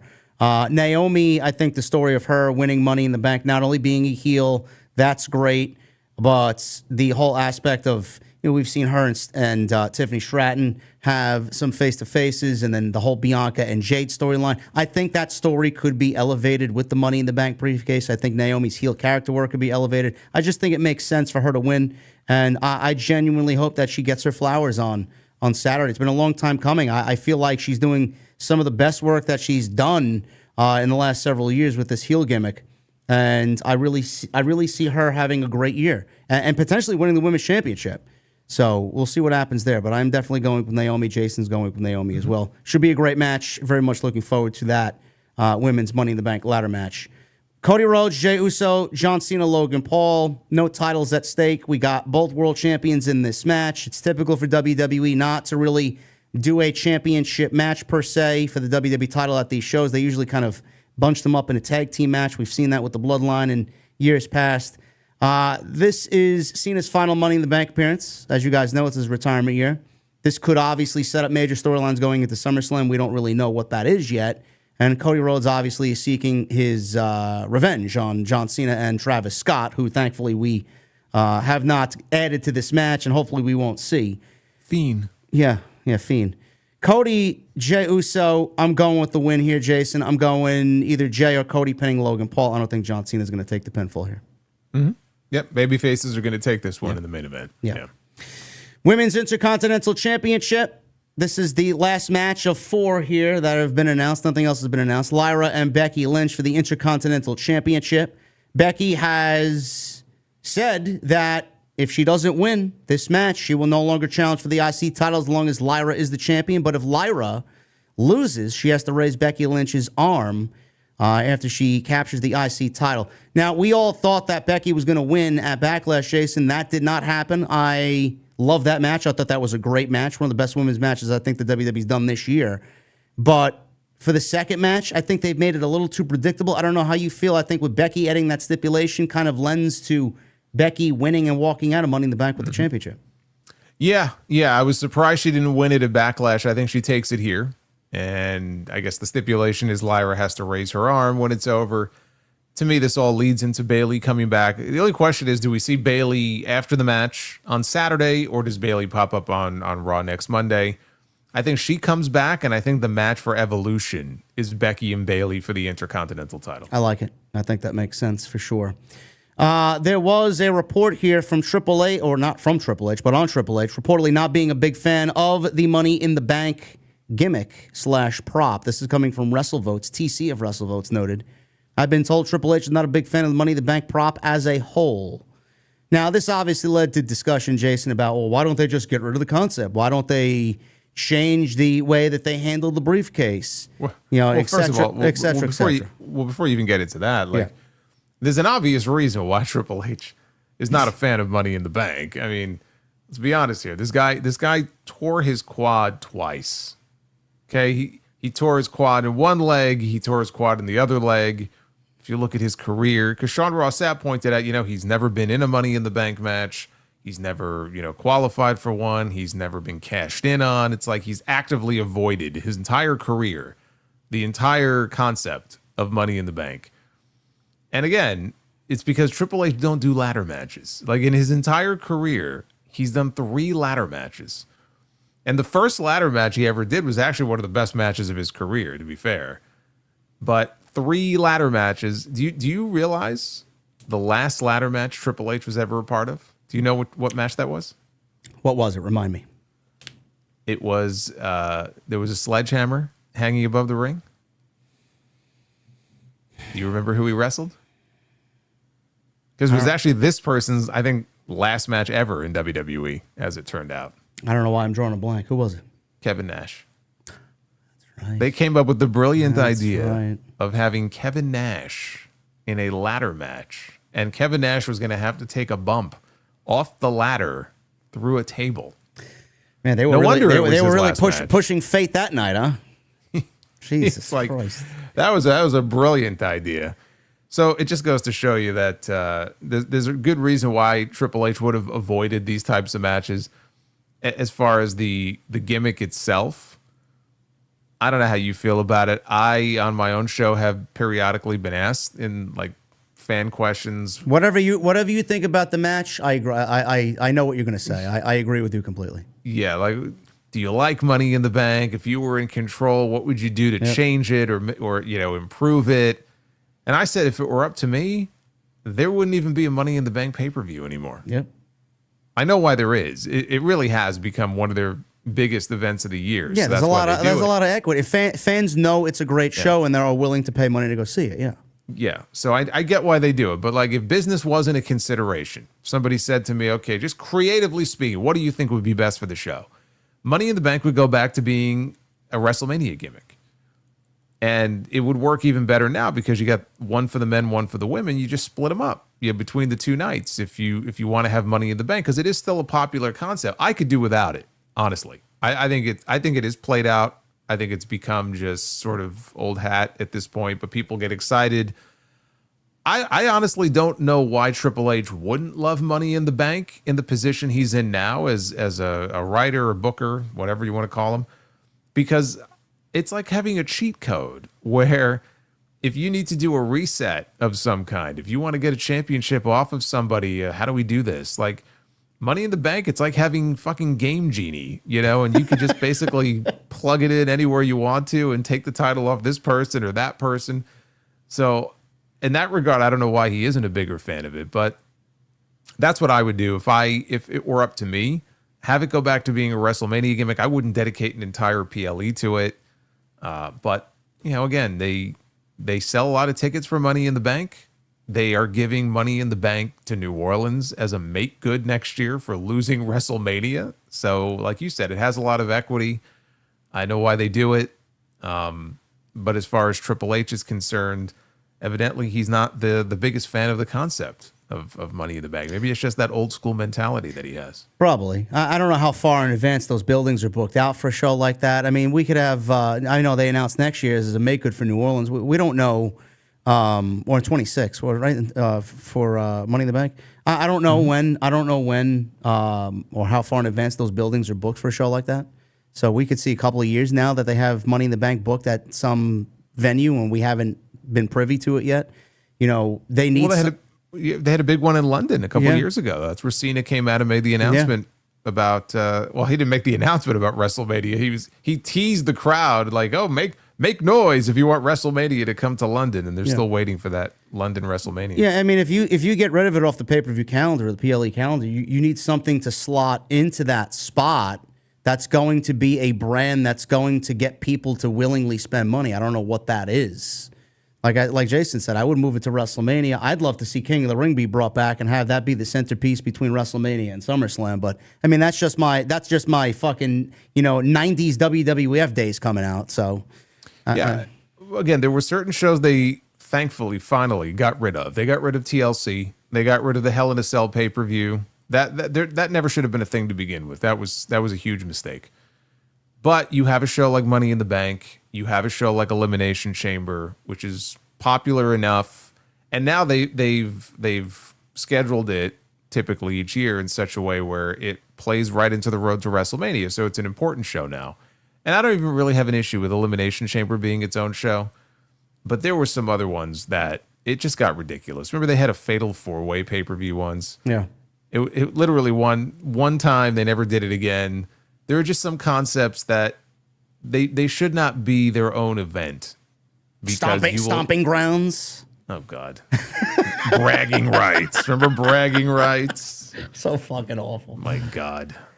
Yeah, so like Jason said, it's a cheat code. I'm sure Triple H is already planning to get rid of at least one of the money. He did that last year. He got rid of one of the Money in the Banks the night of the fucking show, which they've done more times than people realize. McIntyre won it, tried to cash in. He used it as a vehicle to build the McIntyre-Punk feud going into the summer, into SummerSlam. Well, I think Kane one year won Money in the Bank, and I think cashed in that night on Rey Mysterio. Yeah, I don't mind things like that as long as it enhances the storyline. Tiffany Stratton held it for a little bit, but then it got to a point with her where it's like, tonight's the night. Tonight's the night. It's like 5 times now. How many fucking times you going to tease a cash and just do it? So there are pros and cons to it. That's obviously one of the cons. But, yeah, he's not a big fan of it, and it's not going away anytime soon. But everybody made good with that report coming from WrestleVotes. Let's do a quick, brief float over here of Worlds Collide. This show is happening at 3 p.m. from the Kia Forum. And that is on the same day as Money in the Bank. So we go from this into Money in the Bank. AAA Mega Championship. El Hijo del Vikingo versus Chad Gable. Now, a lot has been made about this match. Vikingo was not the AAA Mega Championship when this match was announced, or champion when this match was announced. Del Rio was still the champion. WWE kind of spoiled their own match here, but it was only in North America. In Mexico, I guess if you are privy to the dirt sheets and the lucha blogs, then you really know what happened. But in Mexico, apparently they have no access to social media. They live in a bubble. They are disconnected from the rest of the world, and therefore they would have no idea that this was advertised elsewhere as a championship match. Yeah, so we did get that advertisement here, and it was a tape show, and then Vikingo won the championship a few days ago. So I'm looking forward to this because this could be a match of the year contender right here. We know how great Vikingo is, Jason, Chad Gable. Everybody knows how great he is. If you don't know Vikingo, you're going to know Vikingo after this match. I'm looking forward to this. Easily the best thing on this entire show. I'm going with Vikingo to retain, and I think these guys are going to fucking kill it in the main event. Chad Gable finally gets a PLE main event. Yep. It only took them buying another promotion to actually make it happen, but Vikingo is being positioned, obviously, as the centerpiece of that brand. I don't know why they would put the championship on him just to have him drop it to Chad Gable, who never wins anything. Yeah. The only way Chad Gable wins is when he goes by a different name and puts a mask on. So he is not winning this match. No. And Chad Gable, shout out to Chad Gable doing double duty for this. Not Saturday. the only one. I know, not the only one. We'll get into that. North American Championship, Fatal 4-Way. Ethan Page, champion, defending against Ray Phoenix, Javon Evans, and Laredo Kid. Laredo Kid's also great, if you guys don't know who he is. This is going to be a fun match. They set this up last week on NXT television. Ethan Page won the championship from Ricky Starks last week. He was on SmackDown watching Javon Evans and Ray Phoenix, getting an early scouting session ahead of this match. Ethan Page just won the championship, Jason. I don't think he's going to end up losing this so quickly, but if they did want to throw some unpredictability out there, I could see Javon Evans walk away with this, but I think Ethan Page is going to retain. Yeah, and Paige and Javon were feuding up until recently. Yeah. So there's history there between the two of them. But I see Paige holding on to it for longer. So, I mean, you look at the talent in the match, it's impossible for this to be anything but a really good match. Ethan Page, though, I think will eke out the win. 6-man tag team match here. Legado del Fantasma. That's Santos Escobar, Angel Humberto against Dr. Wagner Jr., Pagano, and Psycho Clown. And if you guys don't know Psycho Clown, just like Vikingo and Laredo Kid, you're going to be very impressed with Psycho Clown. Jason and I called the Psycho Clown an HOG against Mike Santana. Great match between these two beasts. So Psycho Clown, I'm looking forward to seeing what he does here. This story, Jason, about Santos and Berto and the tension between them and Angel stuck in the middle, that's the real story here. If everybody wondering, well, how come the Solomons are JD? You know, where's the story? Where's the vignettes? Her. The story is here with Legado. Looking forward to seeing what they do with Santos because Legado could use a refresh or just Santos breaking up and moving on his own. But I'm going with the AAA guys here. I think Legado is going to even break down further, and I think that's going to be the story coming out of this match. Yeah, I mean, you want to give some wins to the AAA crew. Yeah. Because even though I think Vikingo is going to win, I don't see any AAA guy walking out with the North American title. And we have one more match, or actually two more, but there's a women's match as well. I don't think it's going the way of the AAA ladies. So you want to give the AAA folks a win. I think you give them a win here because the real story is the breakdown that's currently going on between the members of Legado. Yes, the women's tag team match is Stephanie Vaquer and Lola Vice from NXT against Dalise. My goodness. Yes, I mean, what a God. What a team. for very obvious Look at reason. them. I know. Look at them. Against Dalise and Chick Tormenta, Stephanie and Lola for the win here. I'm assuming you feel the same way? Yes. Yes. And then the LWO versus... I mean, you don't really think Stephanie is losing twice in one day. No, not at all. Okay. And the LWO against Octagon Jr., Aerostar, and Mr. Iguana. I think I'm going with the AAA guys here, Jason. I'm not familiar with Mr. Iguana. Me neither. Does anybody know about Mr. Iguana? Yeah, I need to know more. I need to know more. But yeah, it was a scary moment during the speed taping last night where there was a match between Lexus King and Joaquin Wilde where Joaquin Wilde was knocked out cold.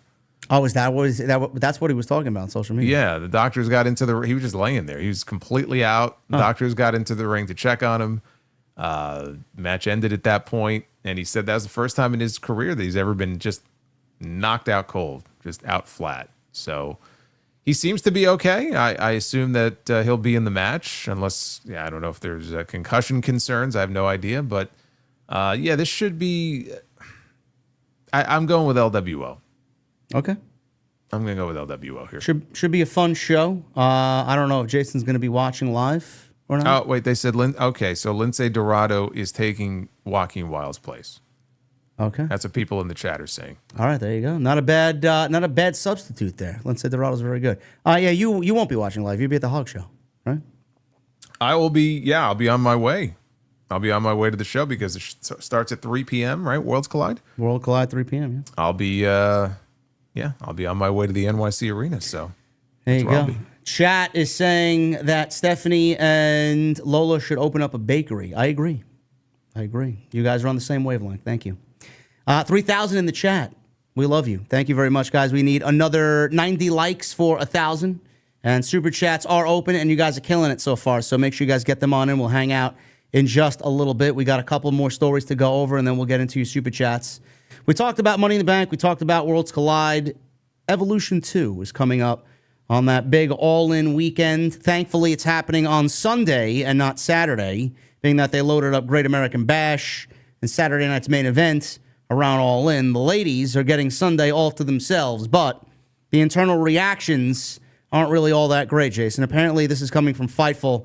The initial announcement was largely rumored, but also every member of the WWE women's roster told us that they officially learned of the show when it was announced publicly.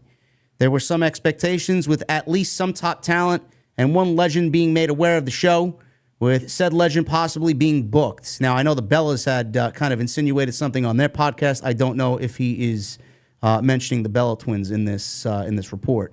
The reaction internally was actually very mixed. There were some on the roster who understand what the show means, but took exception with the curtain call element of the first show, noting that it wasn't something WWE would have had men on the roster do. Another said that if the show underperforms against a Beyonce concert next door and hotel prices likely increased, it'll be used as a catalyst to justify not doing it again. One top talent we spoke to says Fightful felt the company has too many PLEs as it is and isn't quite sure what they'll do here. One veteran expressed their excitement and said hopefully many of the women that don't get used often get an opportunity to shine. They also said they're hoping that the legends can be integrated with the newer talent to help build things. The talent specified WWE has helped build for it. They want it to be a success. That's the reason why they want that to happen. There was certainly less excitement regarding the show, but much of that had to do with the general booking for the majority of the division as of late and the manner of which the roster found out. Now, I want to make mention here first and foremost that the women who are hoping for an opportunity on a Triple H show in 5 matches, I don't know how that's going to be likely. So, I mean, unless Triple H is going to book a fucking Battle Royal. 7-8, Battle Royal or 7-8 match card, I don't see that. Didn't they have a Battle Royal on the first Evolution I believe show? they did, yeah. So they'll probably just do that. Yeah.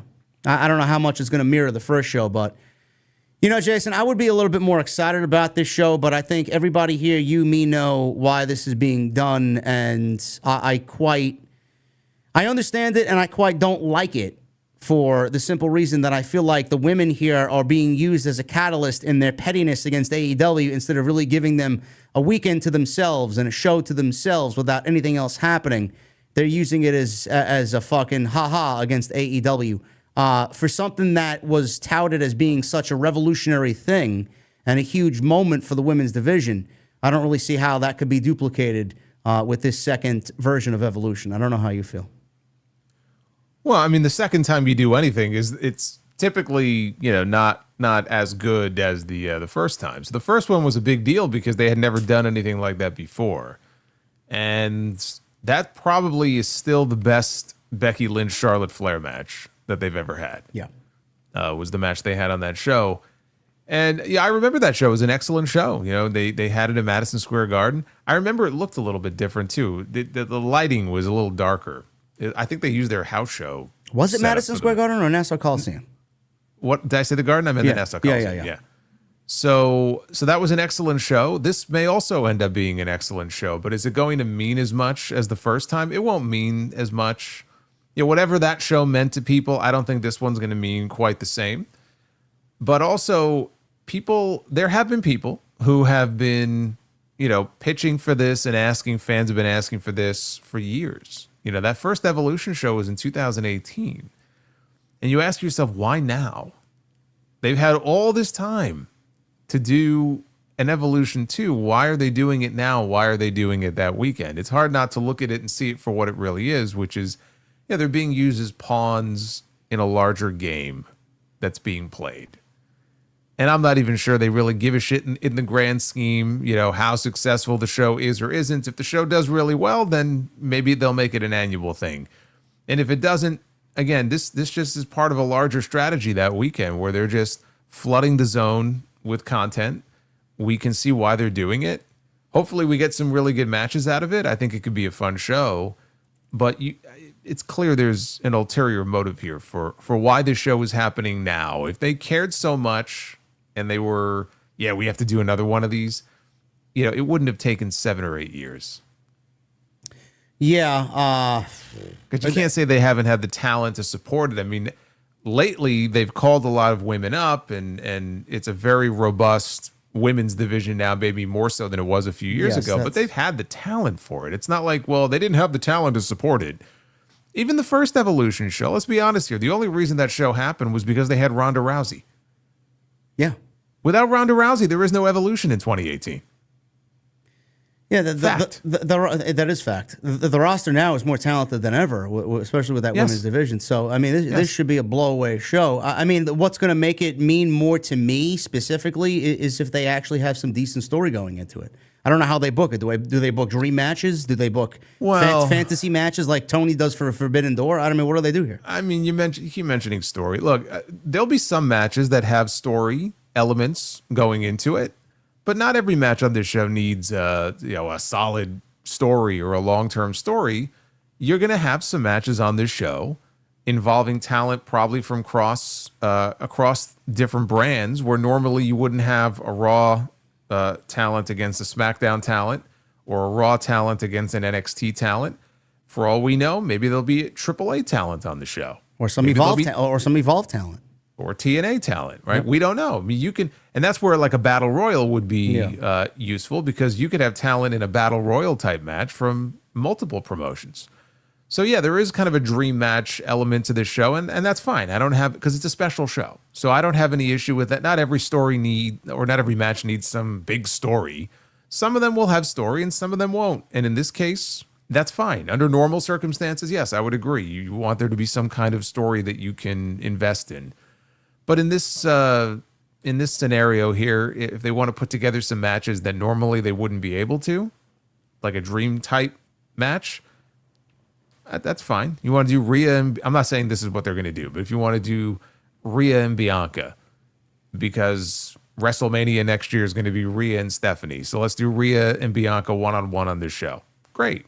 Maybe they do Rhea and Stephanie on this show, or any other number of matches that you could think of. I don't have an issue with that. I mean, to me, that's fine. Well, they may have to go that route if they need to sell tickets for this show, being that Beyonce's next door, and then what else was happening? You said the All-Star game? The MLB All-Star Weekend festivities kick off, I think, in that city that weekend. So, like, all the media coverage is going to be all about that. Like, I don't know how many people are going to be talking about Evolution that weekend or any of the other shows going on. We hope that they are, because the women deserve it for sure, instead of being used as a fucking vehicle in WWE's pettiness. But we'll keep a close eye on what that card shapes up like. It could be an all-timer. It could be a banger. So we'll definitely keep you guys posted on that. Rounding out the news here, we got the R-Truth story still to come, and I want to get through these little minor stories here. I know I talked about this. I know Jason talked about this on our respective platforms. This came from Jonathan Coachman this week. Vince McMahon reportedly wanted to buy back WWE from Endeavor. Now, before we even get into this is not true. I said as much on social media. One would have to actively want to sell for someone to buy. That is not going to happen, and Endeavor is not looking to sell WWE. So Jonathan Coachman noted this week that he heard rumors that Vince McMahon was interested in buying back WWE. Of course he would be. While we're sure Coachman did hear of that interest, this is coming from Fightful, by the way, another media person came along and claimed that they heard as if it were new. They didn't hear it from anywhere outside of Coachman reciting it, and it isn't happening.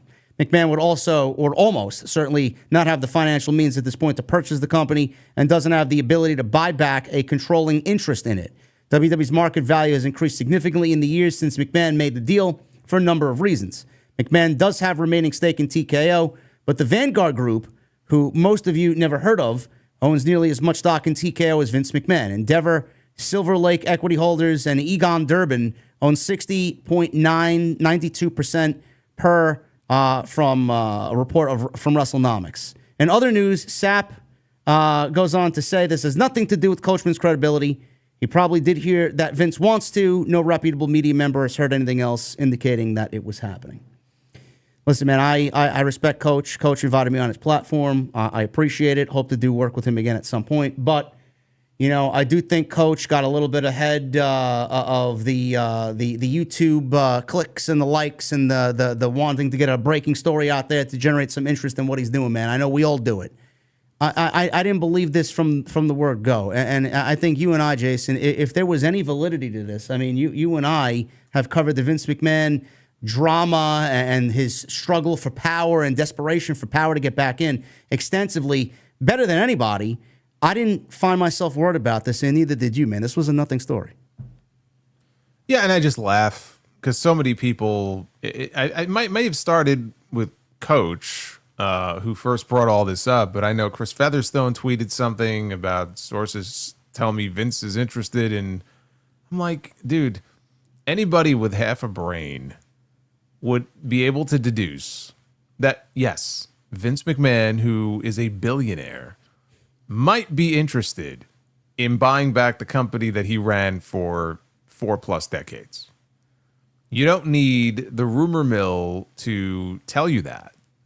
But TKO is not selling. Endeavor, whatever, TKO. WWE is not for sale. If they were to one day be up for sale, would Vince McMahon be interested in buying it or getting a group together to buy it? I'm sure he would be. But that doesn't mean that Vince McMahon is going to buy back. Because, people, their reading comprehension is not always the best. Or they see a headline without reading the story, and then they get just a small portion of what's actually being said. Vince McMahon is not buying back WWE. Let's just say that. He's not buying back WWE. He can have all the interest in the world. Dude, I might have interest in buying WWE. It doesn't mean I'm going to.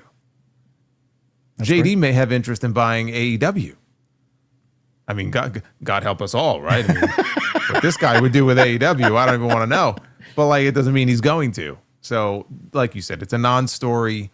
But I think sometimes people read into these things a little too much. And that's what's been going on this week, just based on what I've been seeing. Yeah, that wasn't the only Vince McMahon news this week. Janelle Grant voluntarily dismisses claims against John Laurinaitis. Attorneys for Janelle Grant have dismissed all claims against People Power. And our ongoing, love People Power. What did he used to call himself when he would come out? He would recite his title.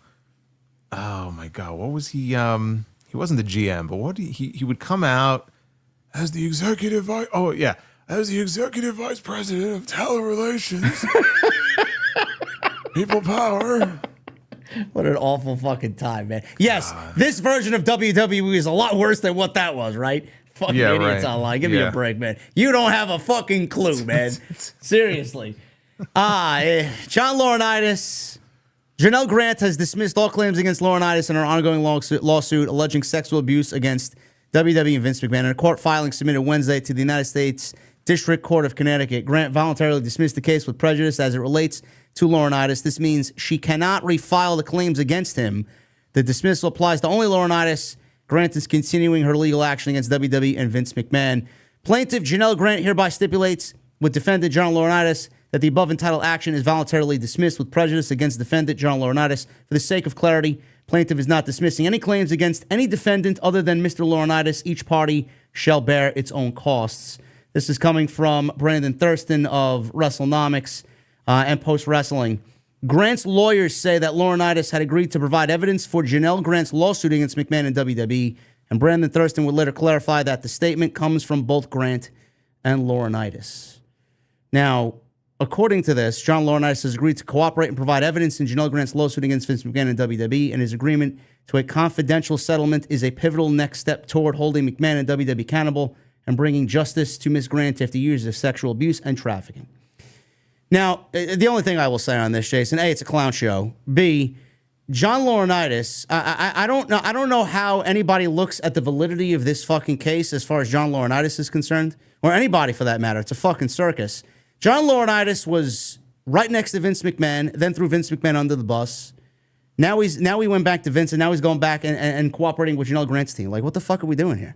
Like, just based on his behavior, How could anybody look at this as a serious fucking court case? I mean, this man has flipped more than hologram on Collision. I mean, this is crazy. I mean, how many times is this guy going to go back and forth? So yeah, I don't know. His credibility is not the best in the world, but I have to think that he has something. I don't know what it would be, but he must have something to offer them that they feel is worth having. Because now it's already happened. So he's officially been dismissed from the complaint. It was filed, I think, with prejudice. They can't refile against him. So, and look, if this thing were to go, the real question here is there's a judge who's going to make a decision very soon, whether or not this should go to private arbitration or if this is going to go to trial and there's going to be discovery and it's going to be a whole thing. And if it goes to arbitration, which is what Vince and WWE would like, because those are the terms of the NDA, my understanding is that it wouldn't have affected Laurinaitis in any real way. So it's just kind of odd that he took this action now. Why now? Because this decision is going to be rendered soon. So why not just wait to see what the judge is going to have to say? It's not going to really make a difference one way or the other. That tells me that he might know something or have something that they feel would be helpful. The real question is, does this go to arbitration or does it go to a trial? If it goes to arbitration, there's going to be a settlement, in my opinion. I just remember how this all started. Why are we even here talking about this very disgusting, disturbing story? Because they had an agreement, and according to her, Vince broke the agreement. He was supposed to pay her $3 million to keep her mouth shut. He paid her $1 million. Certain things started to leak out. I think he may have thought that she was the one to leak it. Therefore, you violated the NDA. I'm not going to pay you anymore. She wants the money that she's owed. That's really what this is all about. If push comes to shove and Vince McMahon, with all of his billions of dollars, wants to make this go away, then he's going to be able to make this go away. He'll throw, if he has to, millions of dollars at this woman, and I just can't see her saying no, because this entire thing was born out of him not paying her what she felt she was owed. So if he's willing to throw more than a couple probably, but a few $1 million at her, I can't imagine she doesn't accept it and this all goes away. Well, because money talks. What's the deal here? If they settle, she gets a large sum of money. If she continues to go and push and push and push and take this further, she has the opportunity to get even more money, but also risk not getting anything. Vince is not going to jail here. If he was going to jail, the feds would have caught him and they would have thrown him in jail. Well, that's the thing. I mean, and again, some people may not understand this because he was being investigated for possible criminal charges. Yeah. That is apparently off the table now, which it would be anyway. But yeah. So we're not talking about Vince in an orange jumpsuit here. Vince McMahon is not going to jail. He's not going to prison. This is civil. This is not criminal. So yes, we're talking about money, damages, whatever you want to call it. That's really what we're talking about here. And discovery can be a very messy thing, and it's a whole thing. He does not want this to get to that point, especially because he's got this new company that he's starting. We don't know exactly what it is that this company is going to be doing. It's in the entertainment realm in some way.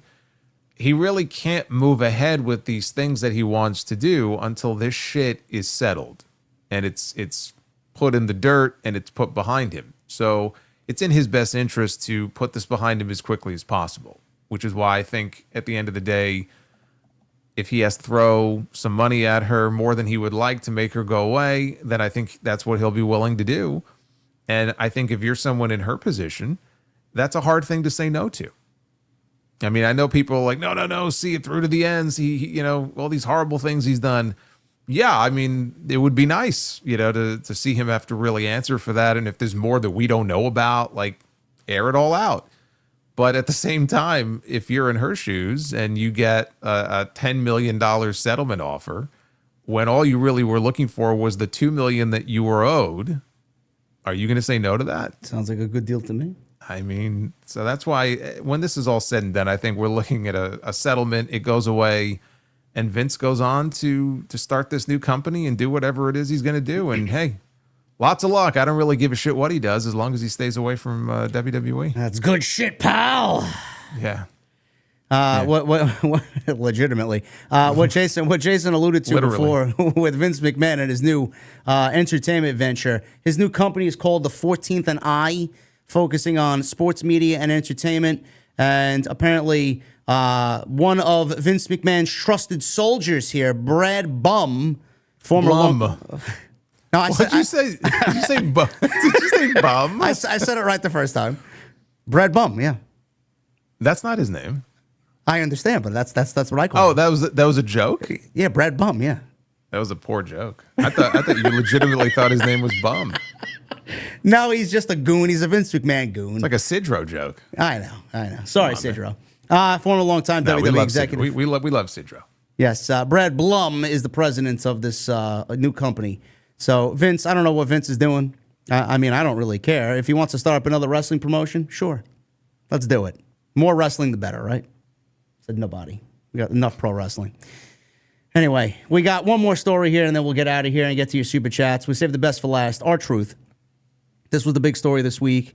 R-Truth, not the only to be let go from WWE. We'll get into the other two as well, but R-Truth made the rounds on Sunday, and just like everybody else, I'm sure Jason felt the same way as well. We thought it was a troll. Like, we don't know. R-Truth is a very comedy-driven individual. We thought this was like a fucking storyline or something. Some talent even said it's like an April Fool's show 3 months later. Like, what's going on? I was in the middle of recording the sound off on Sunday when I got a text message telling me that Killings had literally just posted something, and people thought that it was a joke because it was on June 1st, and they thought it was R-Truth being R-Truth, and it was him mistaking June 1st for April Fool's Day.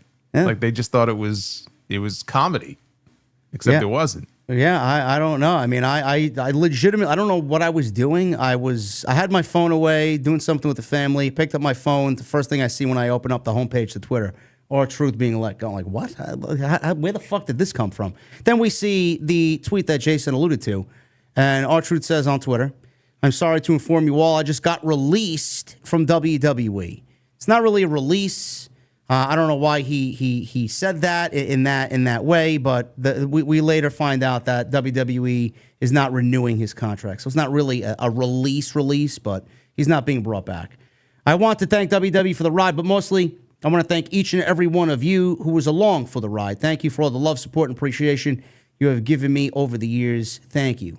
This news comes as a huge surprise. 53 years old is R-Truth. High-profile match at Saturday night's main event against John Cena. He just wrestled on Friday against JC Mateo, Jeff Cobb. So he was on TV. And in 1997, he started his career. Truth was one of the more active stars in the Attitude Era. He was a very loyal individual to the WWE. Asked to do anything, he went out there and did it. He's been with the company since 2008 in his current run, making him one of the longest tenured members of the roster before being in the news on Sunday. A report from Fightful indicates Truth's release follows the recent pattern of WWE with how they handle these things. It comes in the form of the officials choosing not to renew his contract instead of letting him go before the end of his deal. It means the former United States champion may become a free agent sooner than later. No standard 90 days is attached to this, and he could appear anywhere he wants as soon as he is a free man to do so. Now, there were more details on this, Jason. R-Truth's departure, reactions internally from Fightful. We mentioned 53 years old. A lot of the people in that locker room looked at R-Truth as a WWE lifer. It doesn't appear to be the case. Fightful and Sean Ross Sapp have confirmed that Truth was contacted by Talent Relations this weekend and informed that his contract could not be extended. Based on those we spoke to, he was told that he hadn't been in trouble, he didn't do anything wrong, and a number of talent spoke with him following the news to check on him. And everyone seemed confused by the news, including Truth himself. The reaction from the roster was unlike anything we've covered, said Sapp. Despite covering hundreds of releases and departures, the departure was met with complete shock and disbelief, with one talent calling it total nonsense. This is what got me here, because we've heard nothing but glowing praise for Triple H and this administration. Another talent said that this regime is ruthless. It's by far the most criticized and universally disliked departure we've covered. Throughout Fightful's 9 years of existence, I've never had a backstage source speak ill or anything less than glowingly of R-Truth. I'll stop there because we got reports from PW Insider and Dave Meltzer as well here.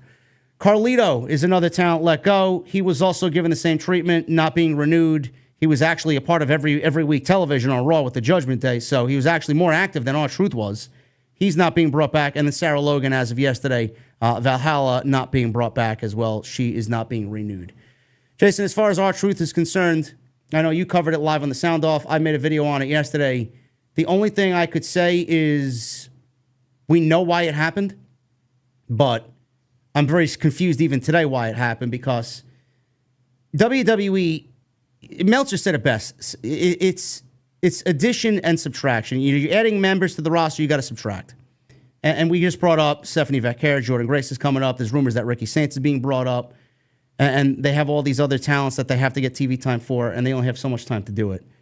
But 17 years, someone that has given everything to this company that you would think could be used in a Legends role, being given a Legends contract, an advisor, a backstage producer role, someone just as a locker room leader that just brings that locker room together when things are down and have bad days. He's not there anymore. I said it on my end. It's like WWE expecting, the body part or the body to function the proper way after cutting a fucking limb off. It's not going to operate the same way. No matter what R-Truth did on television, he was always that beacon of light in the locker room. And I don't really think that businesses understand how important and valuable an individual like that is to a team or a locker room.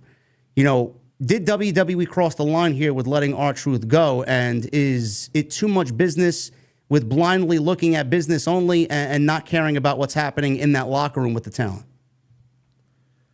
I think, what we're seeing here is, an era where it's all about the bottom line. And it just feels it feels corporate in a way that it was always corporate, especially since they went public, but this is corporate in a different way. So I don't really think that they care. I don't think that when they make decisions like this that they really pay any mind to what you just talked about, like what an influence he might be behind the scenes and how well liked he is and how well respected he is.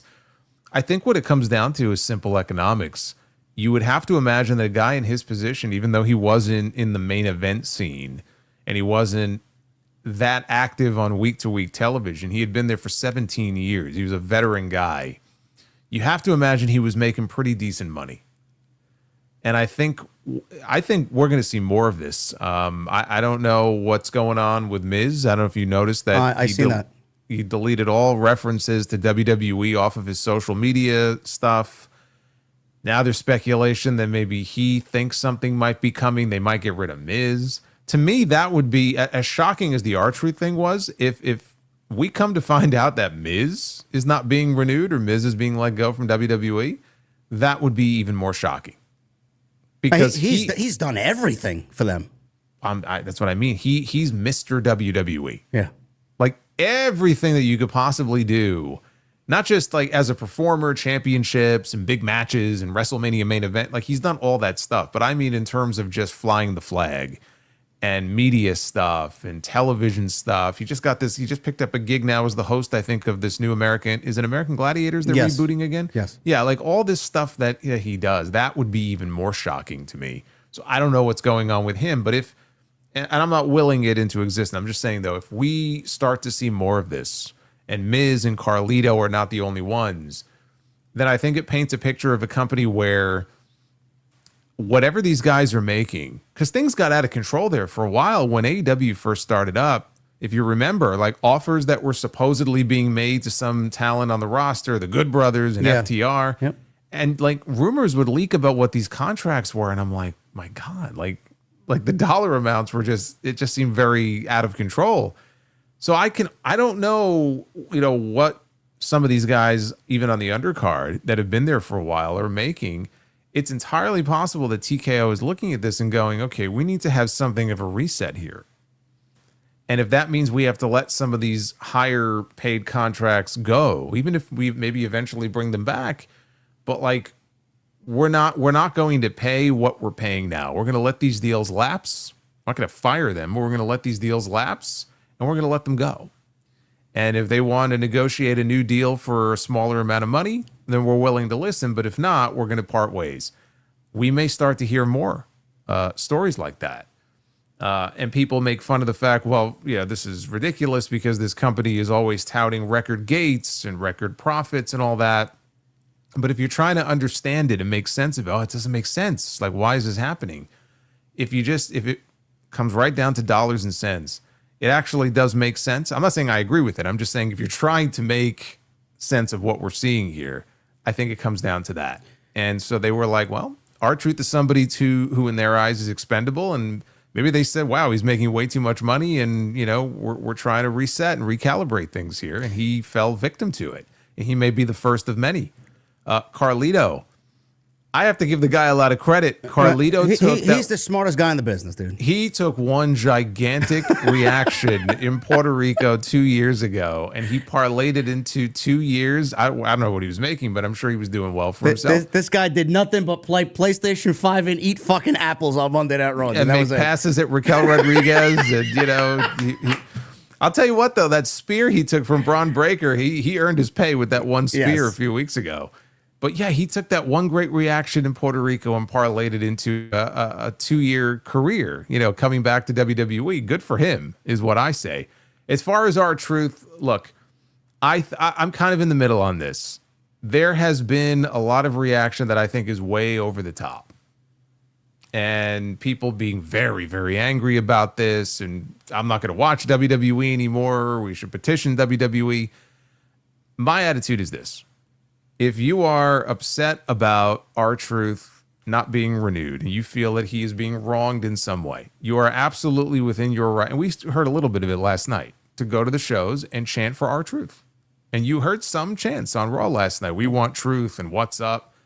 Go to the shows, make your voices heard if you feel that strongly about it. Absolutely. You're well within your rights to do that. I look at it as he was there for 17 years. Right, which is a hell of a long time consecutively to be there for. Now he's breathing rarefied air with that one. How many people can say they lasted 17 years? Not a lot of people. Not a lot of people. Even behind the scenes people. And so he was there for a very long time. And I'm sure he made a lot of money for himself. He had a hell of a run there. And yes, it's true. Nobody is guaranteed a lifetime deal. These are not lifetime contracts. Like, the company is not obligated to just keep you on forever. Do I feel like there was the potential to do more with him and this came out of left field and it sucks? Yeah. Because even the John Cena thing, like, when I first heard this, I thought to myself, man, like, I wonder how far in advance they knew about this. Because the Cena thing felt so rushed. And they did the match. It was a nothing match. They gave him 4 minutes, 5 minutes, and that was it. It was over. And I thought there was more potential there to play this thing out for a few months where Cena was using him, and because Truth believed in this guy and he used him until eventually Truth would see what was going on here. And then you could do a match between them. Like, you could have told that story. And they opted to just rush through the entire thing. If they knew they were going to get rid of him, the match we just saw on Saturday night's main event, why not add a stipulation where Truth was willing to put his career on the line? Why not make it a career match? Like, you'd almost have to think that this came about like literally this weekend. That's the only. I mean, why they didn't do that, I don't know. That's fucking absolutely ridiculous. Why they didn't even think of that? How could you not? I'm not convinced that it was that last minute, though, because it's just, isn't it odd, though, that he was suddenly, dragged into this storyline several weeks. I mean, he popped up in the main event at Backlash, and then they told this story for several weeks. He got his match with Cena, and then the news breaks. I feel like they knew about this far enough in advance. I don't know the answer to the other question of why they didn't bother doing it. That's my wrestling brain. Like, why wouldn't you make this a career match and put more heat on John Cena for being the man who said he's going to ruin wrestling, and he ruined wrestling by, getting rid of R-Truth. And they didn't do any of that. Truth was used as comedy fodder for the majority of his run the last 17 years. Right? He had that one little period of time where he got serious. He turned heel, right? He was smoking cigarettes on TV. Once the little Jimmy stuff came up, it was all comedy from that point on. And you want to have some levity on the shows, and the kids loved him and he was very entertaining. But I think it was a real missed opportunity to not, if you were going to send him on his way, the way that they did it is what bothered me. Because apparently he just got a phone call saying, yeah, we're not renewing you. That's so So a 17-year run and a guy that was universally loved by his colleagues and the fans. And that's how it comes to an end. I'm not saying give him a fucking year-long retirement like John Cena, but they did him dirty in that way. I think he at least deserved that much, and to get more of a proper send-off than he did. Even if they had done that idea with the Cena match, right? That would have been a proper send-off, because at least then there would have been a moment, right? There would have been some significance to it. And instead they trotted him out for one last match to do a job for JC Mateo. And then they called him up and said, yeah, you're done. And apparently, if those reports are true, even Truth was like, I don't know what's going on here. Now there were other rumors, I don't know if you want to get into that, about him maybe turning down an offer for less money. There's nothing to corroborate that. I'm sure more details will come out, or Truth himself one day will talk about the situation. Those are all just rumors and conjecture, and we don't know if any of that is accurate. We don't know if an offer was made, if he was in the middle of negotiations, if they lowballed him and he was insulted by the offer they made. We don't know any of that. Yeah, that last part, Jonathan Coachman, again, today on his show, said something along the lines that R-Truth was given a lowball offer and he said no, and then they opted to let him go. Again, nothing really confirms that from a legitimate source, so it's just all hearsay. So to sum it all up, this is a business decision. It's a business decision that's not going to sit well with a lot of people, but let's not pretend we don't know what it is. I don't think Truth is being targeted here. I don't think Truth is the only one that this is going to happen to. I think we may get more stories like this in the weeks to come. But I think it paints a bigger picture and an uglier picture, but it's a very cold picture of how they do business. And unless you are someone who's in that rarefied air where we can't touch this guy, Roman Reigns or a CM Punk or someone like that, you are expendable. That's maybe the biggest takeaway from all this. Nobody is safe. And that includes someone like Miz, who you would think is, this guy's untouchable. Come on, he's the quintessential company guy. Nobody is safe. Nobody is safe, and you really have to look out for yourself. You can't just assume the company's going to take care of me because I've done so much for them. I've invested so much of my life on the road and away from my family, and they don't give a shit. No. They don't give a shit. And it's not like it wasn't like that before either, but it's definitely not like that now. No, it's definitely more cold now. And just to end on what Jason said here about R-Truth, it also says here from PW Insider Mike Johnson, one talent commented that R-Truth's departure made them feel as if nothing is guaranteed anymore in the current WWE landscape. Echoing this sentiment, another talent reportedly noted that this situation made them want to ensure their own next contract with the WWE was negotiated and secured well in advance. But see, here's the thing. It doesn't matter, though, because the power is all in their hands. Unless you get a no-cut contract, you could sign a 10-year deal. They can cut you tomorrow if they want. Yeah. That hasn't changed. That was true under Vince, and it's true under TKO. And there are a few people, a few top stars that I'm sure have no-cut contracts. But you think R-Truth has one? Do you think Carmelo Hayes has one? Do you think Carlito had one? No. I would venture to bet the majority of the talent there, they don't have a contract like that. So it doesn't matter. You saw that with Anderson and Gallows and other people over the years who sign a new 5-year deal and 3 months later they're gone. All that job security they thought they had, it goes up in a cloud of smoke because they have all the cards. They have all the power. The contract, it only means so much, but it leans in their favor. So I read that same report and I shook my head because, yeah, I can understand, a talent there being, I better make sure, I get that new contract signed and sealed and delivered. But if they want you gone, it doesn't matter how long the contract is for. They'll snap their fingers like Thanos and you'll be gone. And it sucks, but that's the way that they operate. And they signed the contract. It's not like they don't know what they're getting into when they sign these contracts because they have to understand that the power lies in the hands of the company. But now, when you see people like this disappearing, yeah, I can understand talent there being very nervous and very scared. Big business is going to operate and do what's best for big business. If you guys want to hurt them, stop paying the money to go to these shows, stop watching, And if you do go, voice your opinion. You're paying enough money to do so. Voice your fucking opinion. Because we have the power in situations like this. If you want to make a change, be vocal about it and do what needs to be done. Hit them where it hurts. I said that about AEW. You want a better product? Stop watching. They'll fucking get the message. Here with WWE, you want them to be a little bit more nicer and a little bit more human and not cold and heartless business people. Hit them where it hurts. Stop spending the money on this fucking product. Honestly, stop watching it. Monday Night Raw generated the lowest rating in the Netflix era last night. I don't know what the fuck was on TV, but clearly the creative isn't up to par like it used to be.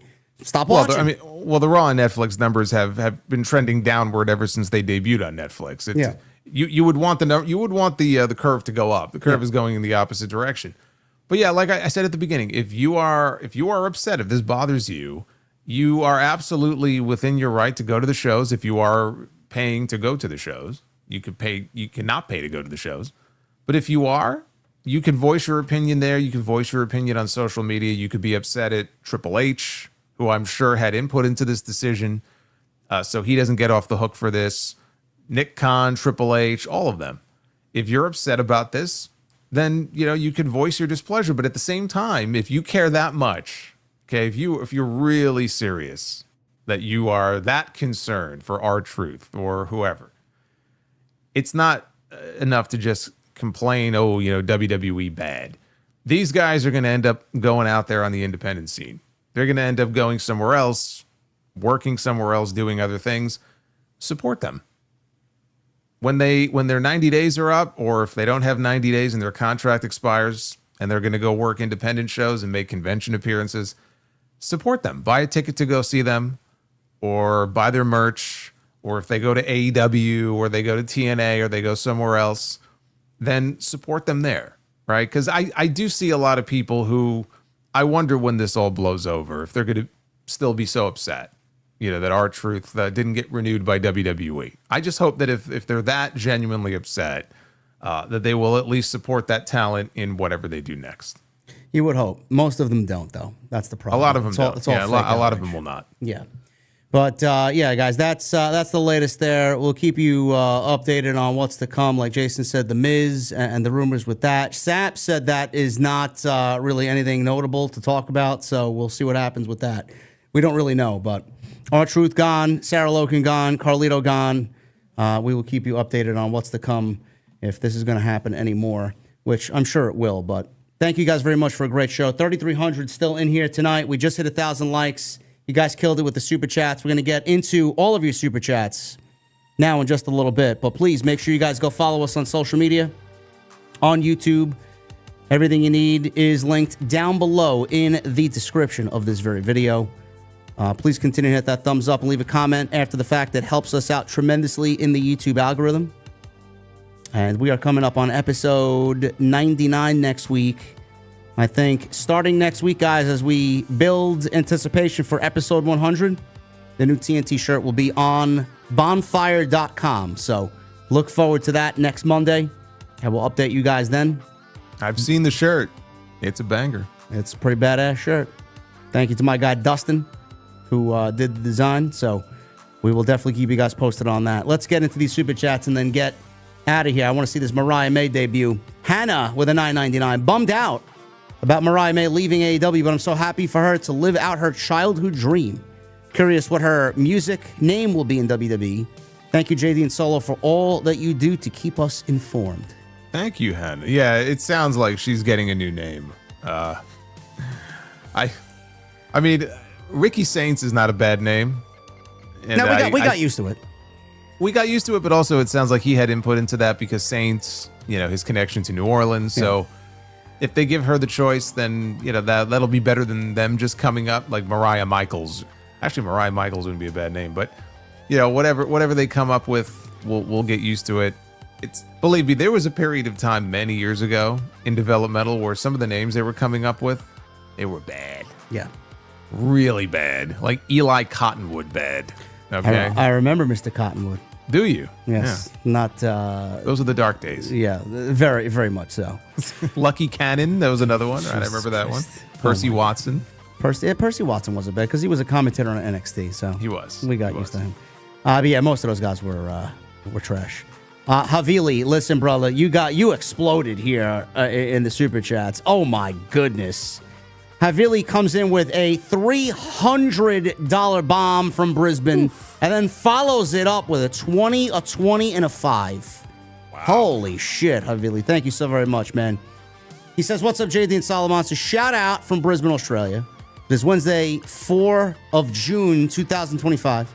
Was the Ultimate Warrior most likely to face Bret Hart at the Royal Rumble in 1993 instead of Razor Ramon? JD should have had been WWE or World Champion Mr. Kennedy, Shelton Benjamin, Wade Barrett, William Regal, R-Truth. We'll start with that one. Jason, I'll give that one to you, man. The Ultimate Warrior and Bret Hart, I never heard such a fairy tale.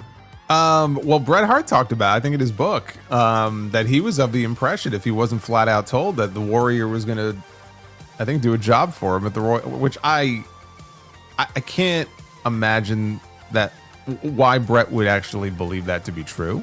He may have been told that, but the idea of the Ultimate Warrior wrestling Bret Hart, let alone agreeing to do a job to him, is so comically absurd to me that obviously it was never going to happen. But I think Bret said that that's the impression that he was under, that was going to happen. But of course, Warrior got fired 2 months before, so Razor was sort of the backup, which I could see because Razor had only been there a few months at that point. It was kind of quick for him to be, thrown into a championship match. He'd only been there for maybe, 3 or 4 months. Yeah, he came in like a badass, though, and that Rumble match with Bret was fucking great.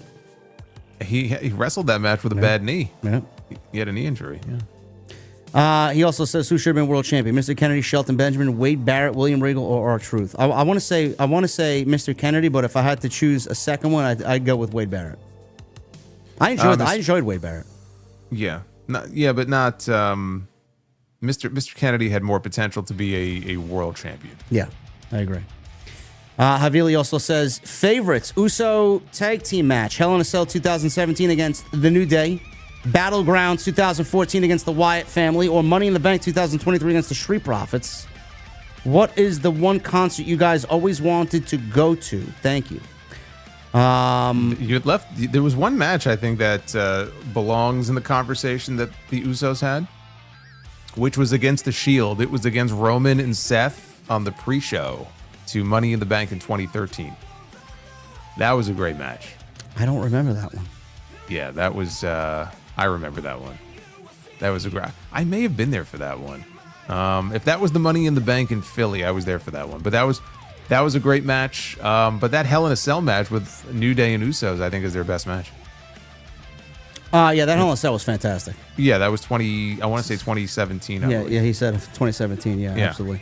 A favorite concert, Havili?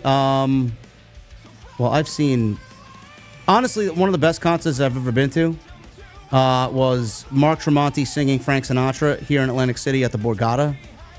It was fucking phenomenal. And Mark Tremonti is actually singing New York, New York at the Belmont Stakes live, I believe, coming up this weekend. So if you guys want to see Tremonti of Alter Bridge, Creed, sing Frank Sinatra, he'll be performing it live on NBC. There you go. Wow. Havili also says, JD, who would Triple H replace on Team WWF? Austin, Undertaker, Kane, Jericho, or Angle? And would he had been the one turned on Team WWF and joined the alliance with his wife instead of Austin? He also says favorite Stallone character, Rambo or Rocky? I'm gonna go Rocky. Yeah, I'll go Rocky. I'll go Rocky too. I think he would have replaced Jericho on that invasion squad against the Alliance. Was that for any particular reason, or are you just replacing Jericho because you didn't like him? No, replacing Jericho because I just think that if somebody had to go, he would have been the guy lowest on the totem pole, and he would have been the odd man out. But I always felt like he would have ended up being the mole instead of Kurt Angle. So if there was going to be a mole who was going to go heel and join the Alliance, but then we find out he was actually, with the WWF, that it might have been him. But that's kind of one of those big what ifs. Like he missed that entire period. Like he missed that entire thing. When he came back, it was like a month and a half or whatever after the invasion ended. So he was able to avoid the entire thing. Havili also says, should have been WWE champion Jimmy Snuka, Peter Maivia, Umaga, Rikishi, or Haku. Who was the one person, dead or alive, you would like to interview with? None of the above? Yeah, I'm not going to choose any of those. Umaga. Umaga was great, but like I don't see any of them as WWF champion. No. I'm sorry. Or WWE champion. One person, dead or alive, you'd like to interview with? That's Randy a good one. Savage. We're talking wrestling. I'm going to go Randy Savage. Yeah. Randy's a good one. That's tough. I would have said Vince before all the fucking nonsense came out because of his just business mindset, but Savage is going. I'm just going to go just because everybody beloved. He's beloved by everybody. Owen Hart. Or Eddie Guerrero. Nick K with a 10. What just kills me about this entire thing is WWE fans talking about how much money WWE makes as an excuse, as if the WWE suits would throw them a penny if they were homeless and begging. Bro, Nick, the fans talking about how much money WWE's making, bro, they don't own stock. They're nothing but dwellers on social media that have no life and no real existence. So, I mean, they just rile up the fan base. That's all they're put on this earth to do. It doesn't matter how much money they're making. A good human thing to do is to respect others. They clearly don't care. So, Michael Krause with a 2. Good Tuesday, JD, Jason, OTS. Hope all is well. Yeah, thank you, Michael. As always. Hardcore Kevin with a 5. Hey, JD, I was wondering how much would you charge for a fan to spend the whole day with you and even sleep over? Hashtag Stephanie Vaccare's booty with a peach emoji. Yes, everybody loves Stephanie. I love Stephanie. How much would I charge? I don't think I would venture and do such a thing. Hardcore Kevin. What about you, Jason? Would you do that? Yeah, no, I think I'm gonna take a pass on that. You imagine a fan sleepover, bro? No, I can't. In your 90s drinking a couple of cold beverages, watching wrestling? No? If Stephanie wants to come over, that's right up my alley right there. Well, that's a different story. But as far as the other thing, I think I've seen horror movies that start that way. Yeah. Boss Mo Jackson, the 499. Let's just say JD and Solo are starting their own company. Who would be your top 10 signees if there's a big free agency in wrestling? You want me to choose 10 right now? How about we just go with a top 3? How about we just do top 3? I'll let Jason start. If you were to start your own wrestling company, Jason, top 3 right now.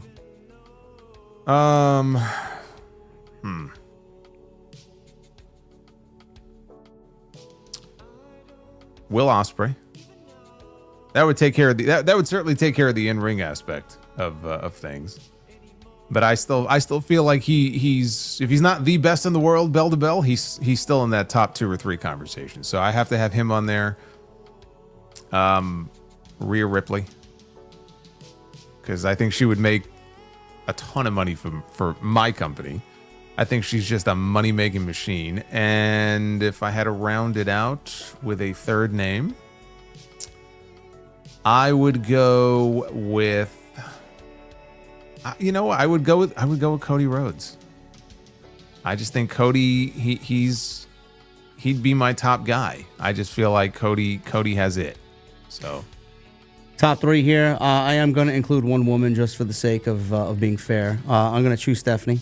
I think. I could have predicted that. She's got the last question. Everything you want. She's got sex appeal. She's got the social media following. I mean, anything she posts is like fucking viral within seconds. So Stephanie Vaccare, Cody, and MJF. Boss Mo Jackson, thank you, brother. Havili with a 20 coming in big tonight. Would both of you consider Die Hard a Christmas movie? Yes. Just for the sake of the conversation that everybody has about this every time Christmas comes around, yes, I do. If CM Punk didn't leave AEW, what is the most likely match we would get at All Out? Team with FTR versus Omega and the Young Bucks, or MJF for the undisputed AEW championship? Well, you had to come back around to Punk and MJF. Yeah. So, I mean, I'm sure they were going to circle back around to that. That was definitely the direction for sure. Oh, yeah. And they were 1-1, I think, right? Because MJF 'Yep. won the first one on TV. Yep. And then Punk won the dog collar match. So, Yeah, they would have come back around to that, and that would have been great because that dog collar match was Fucking phenomenal. that was fantastic. Yeah, FTR and Punk against Omega and the Young Bucks. One of the biggest missed opportunities, maybe the last decade or two at least. Havili comes in with a 50. Oh my goodness. Solo, we talked about it. If WWE had a Forbidden Door PLE a couple of years ago, Okada versus Orton would have been one match. Which of these would have happened? Ospreay versus Rollins, the Usos versus Guerrillas of Destiny, Omega and the Young Bucks versus the New Day, or 10-man tag? The first one, what was the first one? Ospreay and Rollins. Ospreay and Rollins would have happened. Yes. I remember when they were beefing on Twitter. Yep. So yeah, we would have definitely had Ospreay and Rollins. I would love to see that even now. Yeah. I actually, low key, I think we'll eventually end up getting that within the next 5 years or so. Wow. So you think Seth Rollins is going to AEW? Look at that breaking news here from JD. Yeah. I think Ospreay ends up joining the E eventually. Sidro, $5 super chat. What do you call a Chinese guy holding a camera?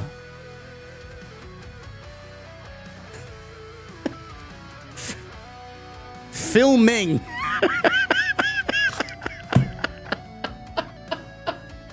Oh no, filming. See, I don't know. That's that Family Guy sense of humor that just gets me all the time. Well, yeah, and it made me think of there was a Family Guy episode with the what was it? The Asian lady driving in traffic. Yes, And she drives. It's like true. I'm It's true, bro. What the taking fuck a do you turn want? now, and it causes like a fucking 10-car pileup. Like there are some scenes that just stand out to me from that show. That's legitimately a true thing. That's one. That's one of them, and then the Mets one is the other one where it's opening day. He's sitting there with a little flag. You hear the crack of the bat, and it's like, the season's over. Yeah, that's a good one. There's a lot of those on Family Guy. I can't think of them right now, Yeah. but man, the seasons 4 through 8, man, they were just gold. See, I never watched it consistently like that where I could associate episodes with seasons. I would just, whenever I would flip it on or come across stuff, like there's just certain segments that stand out. Thank you, Sidro. Michelle with a 2. Is TKO really putting Slim Jim logos on the tables? Yes, they are. Well, the Slim Jim logo in the middle of the ring, that's a new thing. That's going to be permanent now going forward every week on Raw. I'm telling you right now, you're gonna get logos and branding on the wrestlers' ring gear sooner rather than later. Mm-hmm. We all thought everybody knew this was coming. They're just slowly rolling it out. Yeah. Sidro with a 5. Why are polar bears only at the North Pole and not the South Pole? Well, if they were to go both ways, then they'd be bipolar bears. Of course. Yes, of course. Thank you. Of course they would be. How did I not see that coming? Arya with a 5. CM Punk's cryptic message after Raw went off the air. R-Truth probably means a mutiny in WWE or TNA invading the WWE in the future. Judgment. TKO. I didn't see his cryptic message. Did he delete it? I only seen the AJ Styles one. Is he talking about what he said on the mic in the building when the show was over? Because I heard that. Oh yeah, I didn't hear that. Yeah, it was. I don't have it in front of me, but it was something about chanting someone's name who isn't there or something. It was. I think it was referencing Truth, but also the fact that for years while he was gone, people would chant CM Punk. Yeah. Also with a 2, TNA will invade WWE someday. Get ready, Rock. I guess we're already seeing it on NXT. Okay. So, Arya also with a $5 super chat. WWE 2K25 My Rise predicting what's coming. You should play 2K25 My Rise. It will give you the answer, but it's not going to be NXT who invades TNA. Who's it going to be? I didn't want to spend $150 on the Roman Reigns edition, and they already got a new game coming out next year. Well, they have a new game coming out every year. It's awful. It's the Call of Duty cycle. It's awful. Soma BT with a 5. We want truth. You can chant that to your heart's content, man. He ain't coming back. Maybe. I hope so. But I wouldn't say he's not coming back. I mean, maybe a Braun Strowman like deal where they use him sporadically, right? Well, even that was just a rumor. I don't think that was ever confirmed that Braun Strowman has some kind of special arrangement. Was that ever confirmed?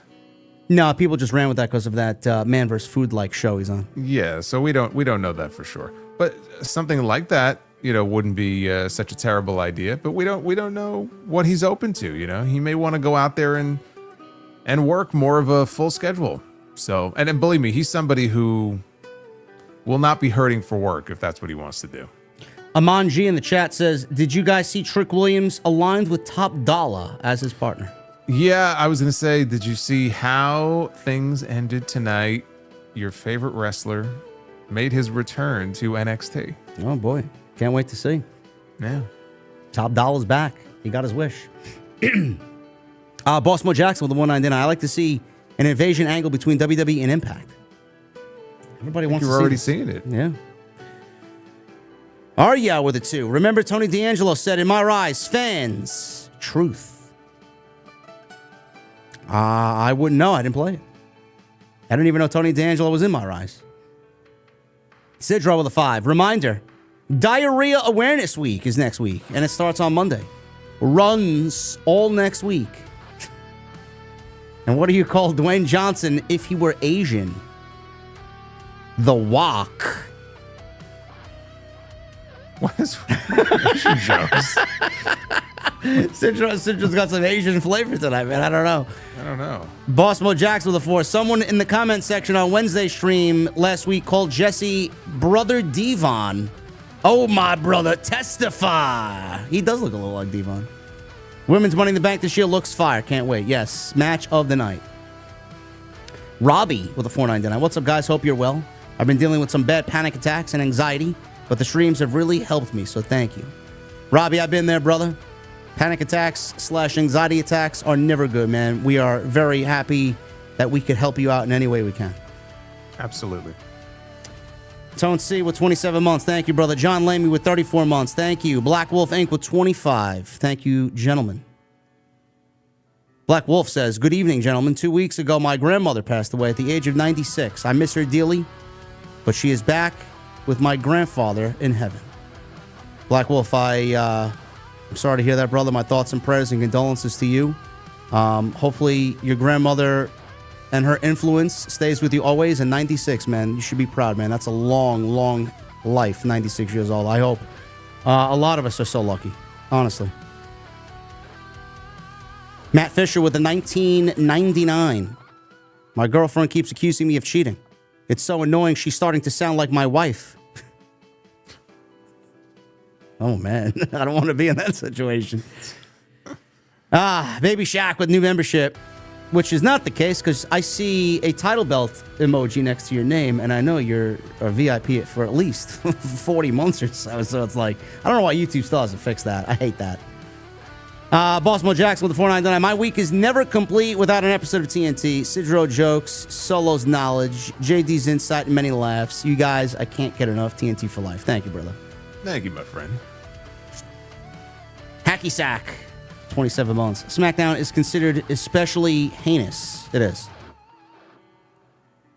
They got great wrestling from time to time. I don't want to say every week, but 3 hours. Yeah, but it's a soulless show. It is a soulless show. It has no soul.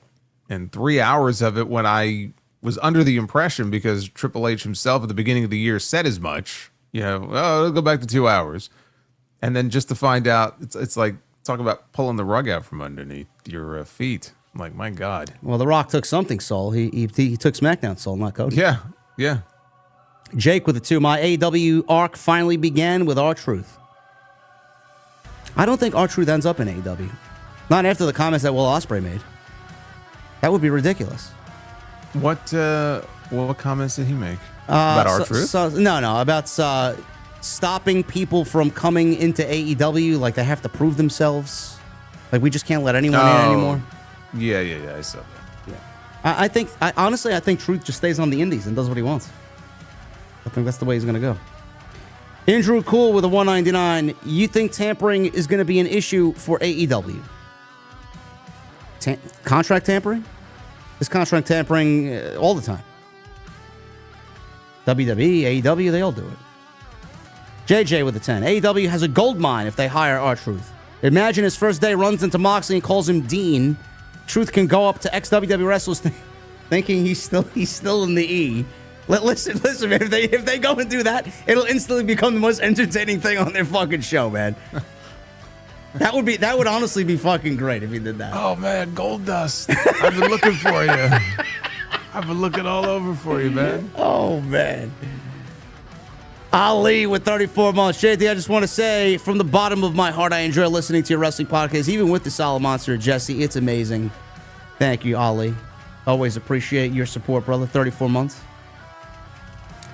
Jose Perez with a 499. Hey, gents, hoping Naomi wins Money in the Bank. Her briefcase should look quite interesting, adorned with caution tape and a chalk line. LOL. Keep it up, gentlemen. You know, that's actually not bad. Jason said last year with Tiffany Stratton, it's going to be all Barbied up. He was correct. That would be great for Naomi. I think that'd be pretty fucking cool. I said she's gonna bedazzle that briefcase. Yeah. It took a little while, but sure enough. Sidro with a 2. What do you call the science of soda?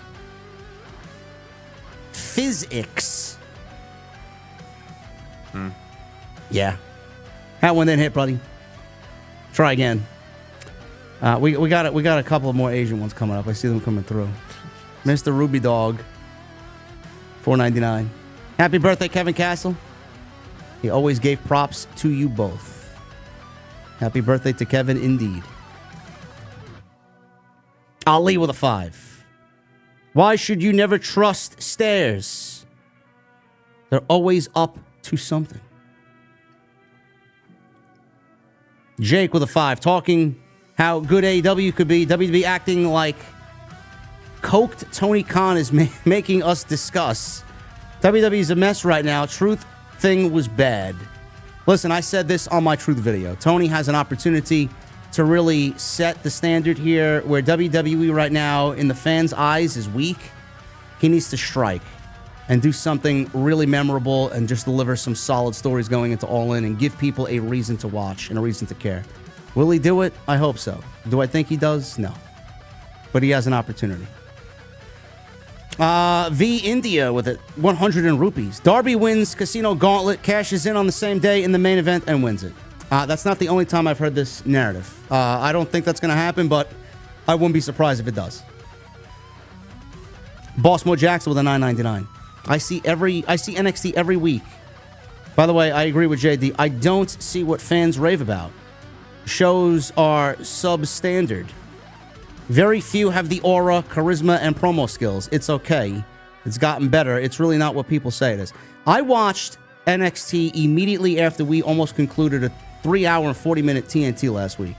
I said to myself, what the fuck are you guys smoking? Like, the only thing I enjoyed was Mike Santana. He had a very good TV match with Tavion Heights, and then the promo against Trick Williams was great. Outside that, I don't really understand what people are watching. But they had did you see the match with Ricky Saints? I did. It was all right. I just felt like it was forced. And you weren't impressed with JC Jane in the main event, winning the championship? No, I was not impressed with JC Jane. No. Man, I thought for sure that'd be your match of the night. No. My favorite part of the match was fucking Mike Rome. Just sitting there, but just confused as to what he has to call. Like, he even said it without actually saying it. Sidro with a 10. Wife asked me to stop volunteering at the funeral home. That was the final nail in the coffin. And what did our parents do to kill boredom before the internet? Ask my 26 bros and sisters. They don't know either. That's what people did during the pandemic. Yeah. Israel Garcia with a 499. Hey, JD Sola. Stephanie Vaquer is obviously JD's crush. Who's yours, Sola?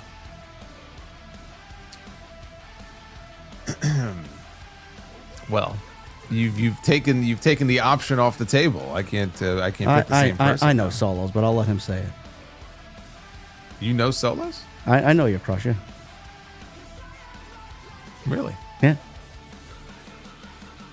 Because I was wondering myself what my answer would be here.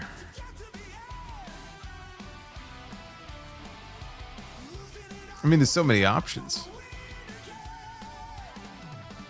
I gotta go Julia. Really? I thought you were going to say Mariah May. No, I gotta go Julia. Okay, that's a good one. That is a very good one. Yeah. Or Liv Morgan, too. I thought Jason could have said Liv Morgan, too, yeah. Liv Morgan? I'm not taking anything away from Liv Morgan, but Like, the man wants Julia. There you go. That's his crush. I gotta go, Julia. I mean, it's interesting. It just her background is very interesting. It's just a mix of Italian and Japanese. Yeah. It's very unique. Yes, Heaven Saints. Jada Parker is on the list. I agree. Gavin Deeth with a 5 coming to us from Australia. Will Tony like Ron after Ron calls him Nick after a few times, or will he go the way of Danhausen? Ron Killings? Listen, I don't think he ends up over there, bro. That would be hilarious, though. Tony has got to have a sense of humor. Well, better for him to call him Nick than call him Vince. Hidden Network, 8 months. As per Santi Zap, M.M. Mateo. Who's M.M. Mateo? J.C. Mateo. Who's M.M.? What does M.M. stand for? Mariah May? Oh, yeah. Maybe. I don't know, man. I don't know what they're going to... I don't know why Mariah May is just off limits. Just call her Mariah May. Little baby fire panda, 9 months. Who's a bigger disgrace, Ric Flair, Hulk Hogan, or Nancy Grace? I mean, those Ric Flair tweets this weekend, holy shit, man. I don't know what the fuck is going on there. I'm telling you, man, it's just incredible how the both of them, two of the biggest stars in the history of the business, have just completely, in various ways over the last 20 years, just completely disgraced themselves. But it really doesn't get much worse than Nancy Disgrace. I'm sorry. No. She's pretty bad. I went off on her years ago.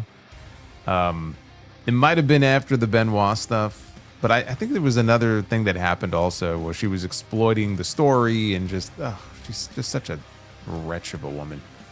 Yeah, she was pretty repulsive. Out of the two wrestlers here, I'd probably go Hogan over Flair, but Flair was quick to delete his nonsense this weekend, but it lives on forever on X. It goes nowhere. Mm-hmm. Devil Jinx with a 5. They want what they're owed. Wyatt 6 are the IRS confirmed. Remember to pay your taxes, plebs. Yeah, JD and Solo. OTS, you peeps are all right, too. Listen. IRS, I mean, it runs in the family. I love the IRS. I love the IRS. I thought he was great. IRS and Repo Man, man.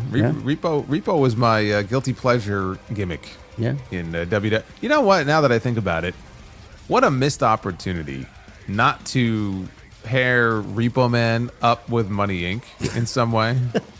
Yeah, that would have been pretty fucking cool. Right? Honestly. Like they could use him and oh God, it was such a missed opportunity. I can't believe they didn't do it. Las Vegas in the chat says Solo's Paula Dean rant was amazing. Yeah, that was another one. That was years ago. The Paula Dean rant. Devil Jinx, thank you. Jake with a 5. Gable finally getting a push. Got 2 matches Saturday. Took a mask and Penta almost paralyzing him. That was the dumbest spot I ever saw. Yeah, it was a pretty dumb spot. It was a pretty dumb spot. I don't know what he was thinking doing that move to two guys. I don't know. I don't know either. I don't know. Well, you didn't call that out. Yeah, we did. You just didn't watch our content. It was stupid. Boss Mo Jackson with a 199. Women's Money in the Bank, unpredictable. Any one of them could win. They could. We're going Naomi, though. Roxanne is the dark horse. Jake with a 2. TKO. Rubber band is broke. Market has had enough. Yeah, well. Time will tell. Yeah. And AEW is just upping the market value for all the pro wrestlers. And you see what WWE's doing. You know, they hate it. And they're trying to suppress AEW any chance that they get. That's one of the driving factors in what they're doing. They hate that Tony is just overpaying for talent because he's just driving up the price for everybody else. Well, that's where a lot of the hate comes from. Yeah. Because look, when you have another competitor who's competitive for talent and the way that they've been over the last 5 years, it's going to drive WWE up the wall that they have to pay more to retain talent. Hollywood guy with a 5. R-Truth was the last of the Attitude Era guys. It might not mean anything, but it's strange. There are no Attitude Era wrestlers anymore. Yeah, I mentioned that actually what I said on the sound off when I broke in with the news. I said I'm pretty sure he is in WWE the last of the active Attitude Era performers because Taker's done. Jericho's obviously in AEW now. And Truth debuted, I want to say his first Raw appearance was probably in the year 2000. he was the last of the Attitude Era guys. Man, last of a dying breed, man. I don't know how he's feeling tonight, but thoughts out to him. Jake, thank you. Hollywood guy, thank you. Juliet, 316, $5 super chat. Flop Dollar just returned to NXT and cost Santana the TNA title. Yeah, I got to see this.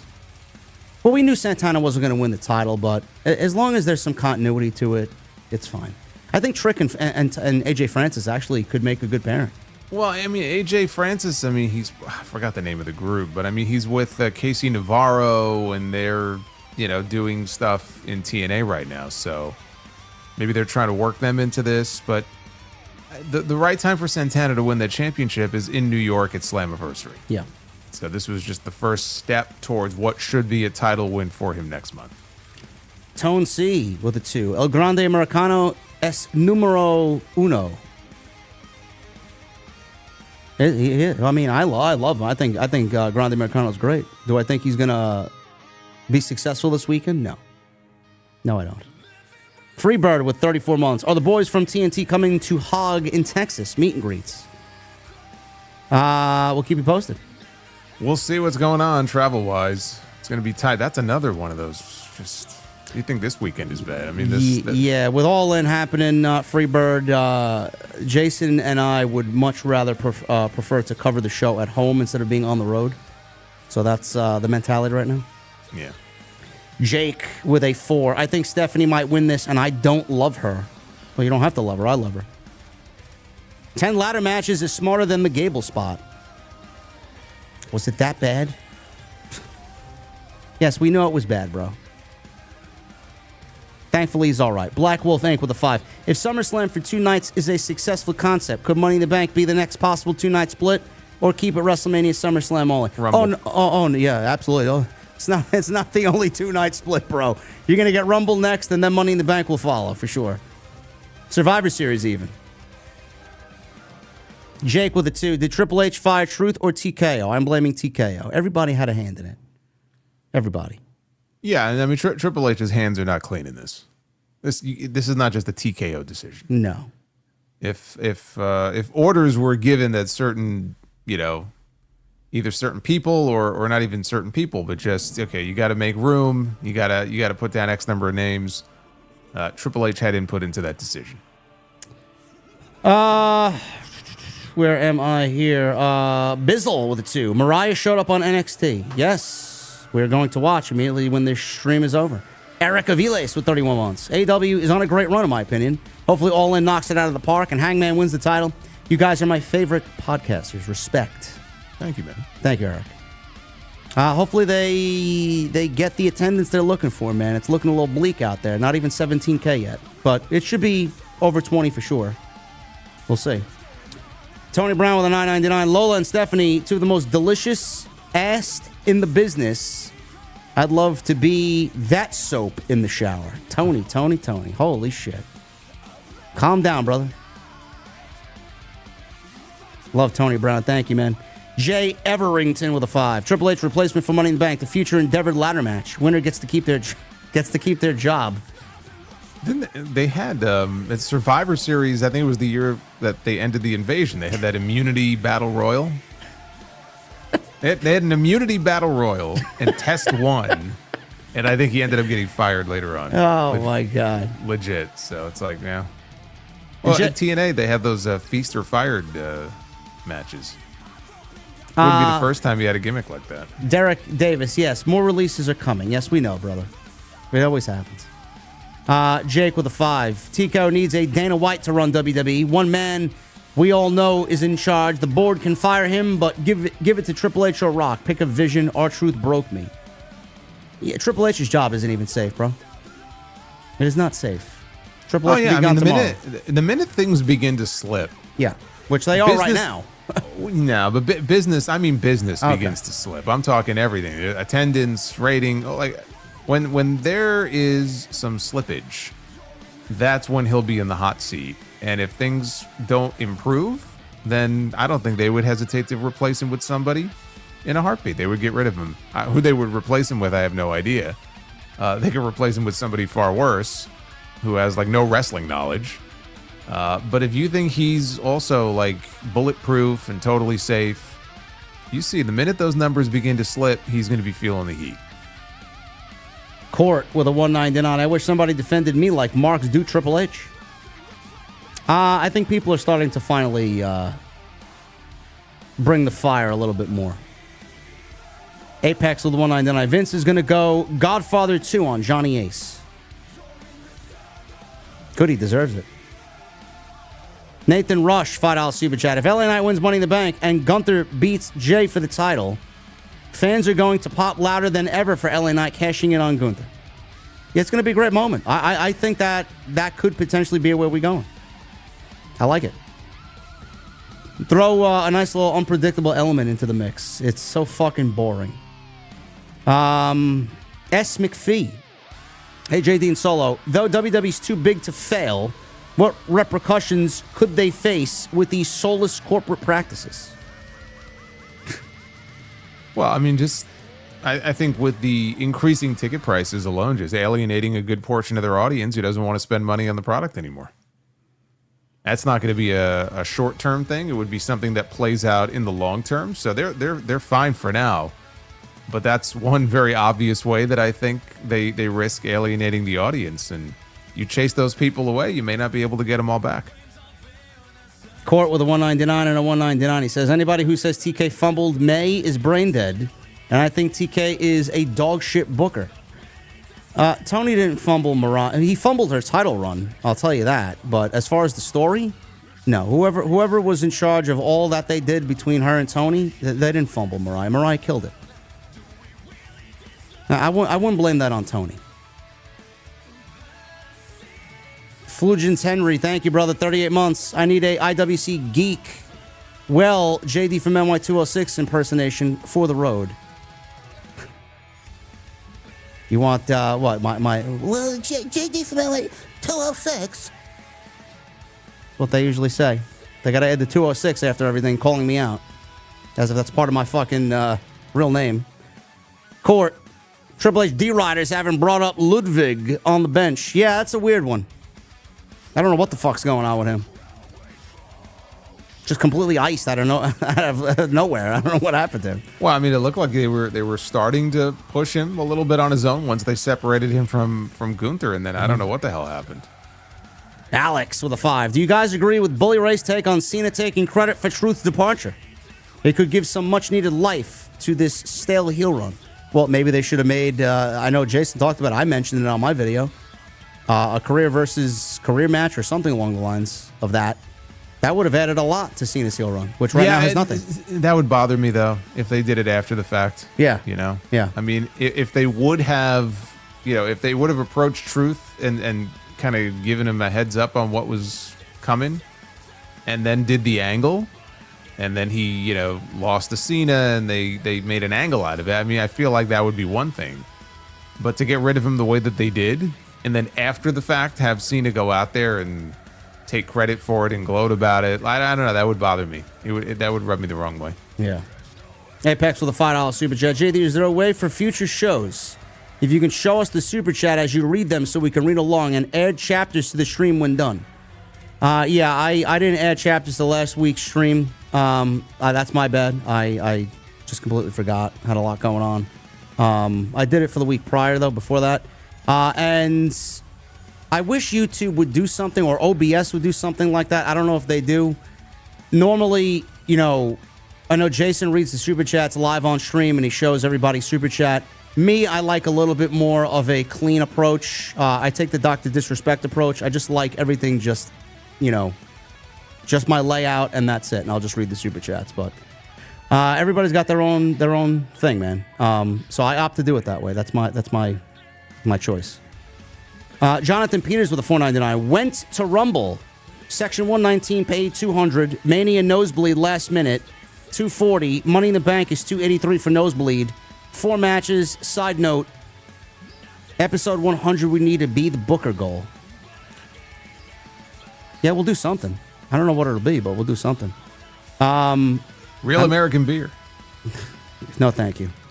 $283 for nosebleed. That's not. Listen, man. I hope you have a great time, and if you're taking your family, I hope you guys have. Well, a great that makes time. it worse. Yeah, if you're going more than one person, even if it's Yeah. like you and your wife and 2 kids, all of a sudden for nosebleeds, it's like $1,000. Yeah, I can't justify that, Jonathan. Me personally, I can't do it.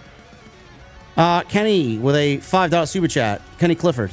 What's up, JD and Solo? JD, I already have the "What the fuck are you drinking" shirt, and we'll get the TNT shirt as well. Solo, did you have fun with the chainsaw last night? I did. There were lots of learning tree super chats, and I added a chainsaw sound effect, and people went crazy with it. Nice. So we basically chopped down an entire forest. That's why you almost went 3 hours for your raw review with chopping down fucking learning trees? Pretty much, yeah. Yeah. Oh, my God. I think I've had more success with that gimmick than Tony Khan has. I know. Alex with a 5. Similar to Ricky Starks, do you think there might be some licensing issues for Mariah to use her own name? How does that work? Maybe. WWE usually just likes, if she's going to be there for the long haul, WWE wants to prioritize that and just have it be their own. So she ain't going nowhere. Bradley Slimp with a 199. The Vacaire Vice Bakery. LOL, yeah. And people really want this. They really want you really want this chainsaw, huh? There it is. Enjoy the chainsaw. You get more of it tomorrow night too on the Dynamite stream if you guys show up. So there you go. Yeah, Jason can play that every time they do a lumberjack match now. I don't want to see a lumberjack match. Me neither. I fucking hate them. Yes, Bradley. I would buy bakery or baked goods there. Yes. Also, he says, y'all think R-Truth situation is a story? Since Cena wants to ruin wrestling. At post show, he said, "Ron, I don't like you." Bully said, "It got me thinking." No. Like Jason said, WWE to fuck with something like that after the fact? No. That would be completely insensitive. Jake, too. Shane Ospreay never joined WWE. I get it now. No, he'll be in WWE. I believe he will be. Before his career's over, yes. Sidro, $5 super chat. What is the fear of Santa Claus called? Claustrophobia. Boo. That's not your best. I like to throw soy sauce at said people. Kick him on while he's down. See, that's an improvement. That's better. Man. What did you have Chinese food tonight, bro, for dinner? Justin Toner with a 5. Great show tonight, guys. Mariah May took part in an NXT UK tryout in June 2019 that included Lyra Valkyria and Jamie Hayter. Glad she's living her dream. Well, she's better off than Jamie. I'll tell you that right now. Anybody's better than Jamie, sadly. Jeffrey K with a 499. LA Knight to crush a dream with a briefcase and hard work. Why not? Duff's Vids with a 199. What do you call an Asian with one leg? Taiwan Shu.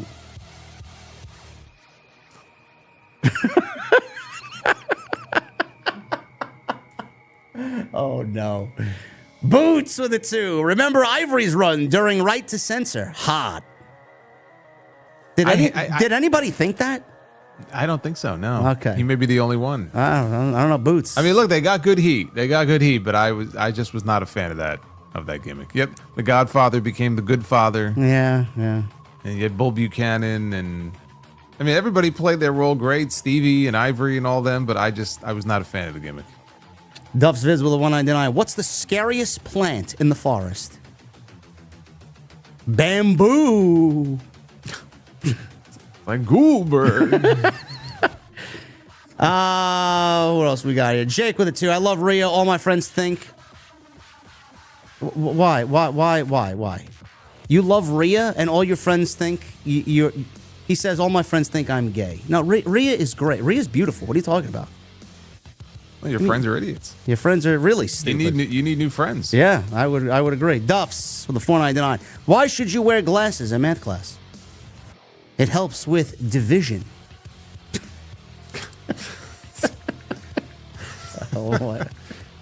Okay. Mr. Ruby Dog with a 199. Janelle Grant will win Money in the Bank. Yes, she will. Yes, she will. I don't know if that was intended to be a joke, but it certainly is true.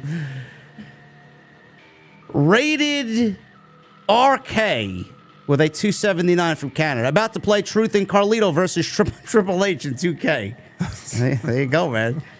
It's the way you guys got to get your anger out. Doves Vids with a 499. What kind of pants does a ghost hunter wear? Oh, no. A paranormal pants. Yeah, I don't think the play on words worked too well with that one, but we got where you were going though. Yes. Or maybe I should have said a paranormal pants. It's paranormal though. Duff's also with a 499. I like telling dad jokes, but I don't have any children. I guess I'm a faux pas.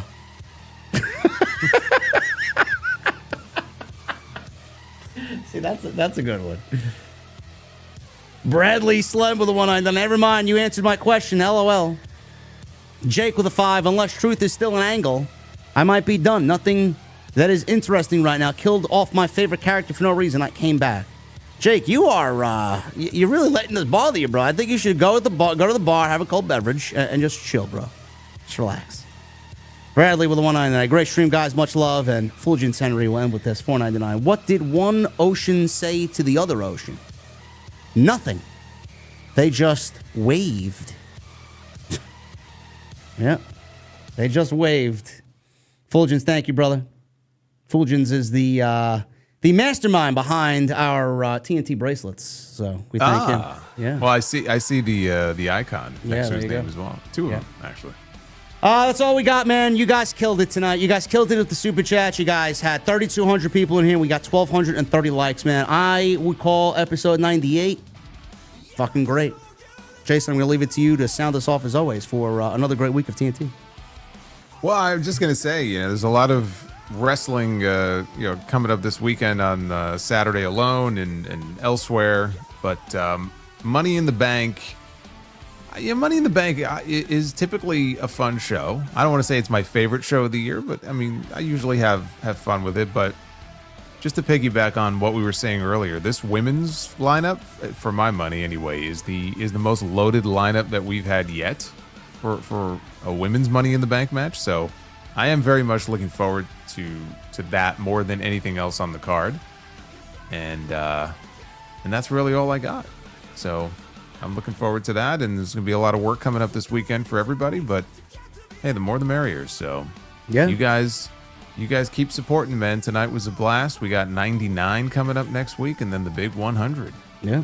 T-shirts going on sale on Monday. Keep an eye on the socials, and thank you guys for a great stream as always. Follow us on social, follow us on YouTube. Everything you guys need for both of our channels and socials are linked down below. And please make sure you guys continue to hit that thumbs up. 1,200 likes we got tonight. Thank you. And leave a comment as well. Helps us out in the algorithm. We'll see you next week for episode 99 right here of Tuesday Night Titans. Money in the Bank this weekend. Jason and I are covering it. We'll talk about it next Tuesday right here on TNT. We'll see you guys later.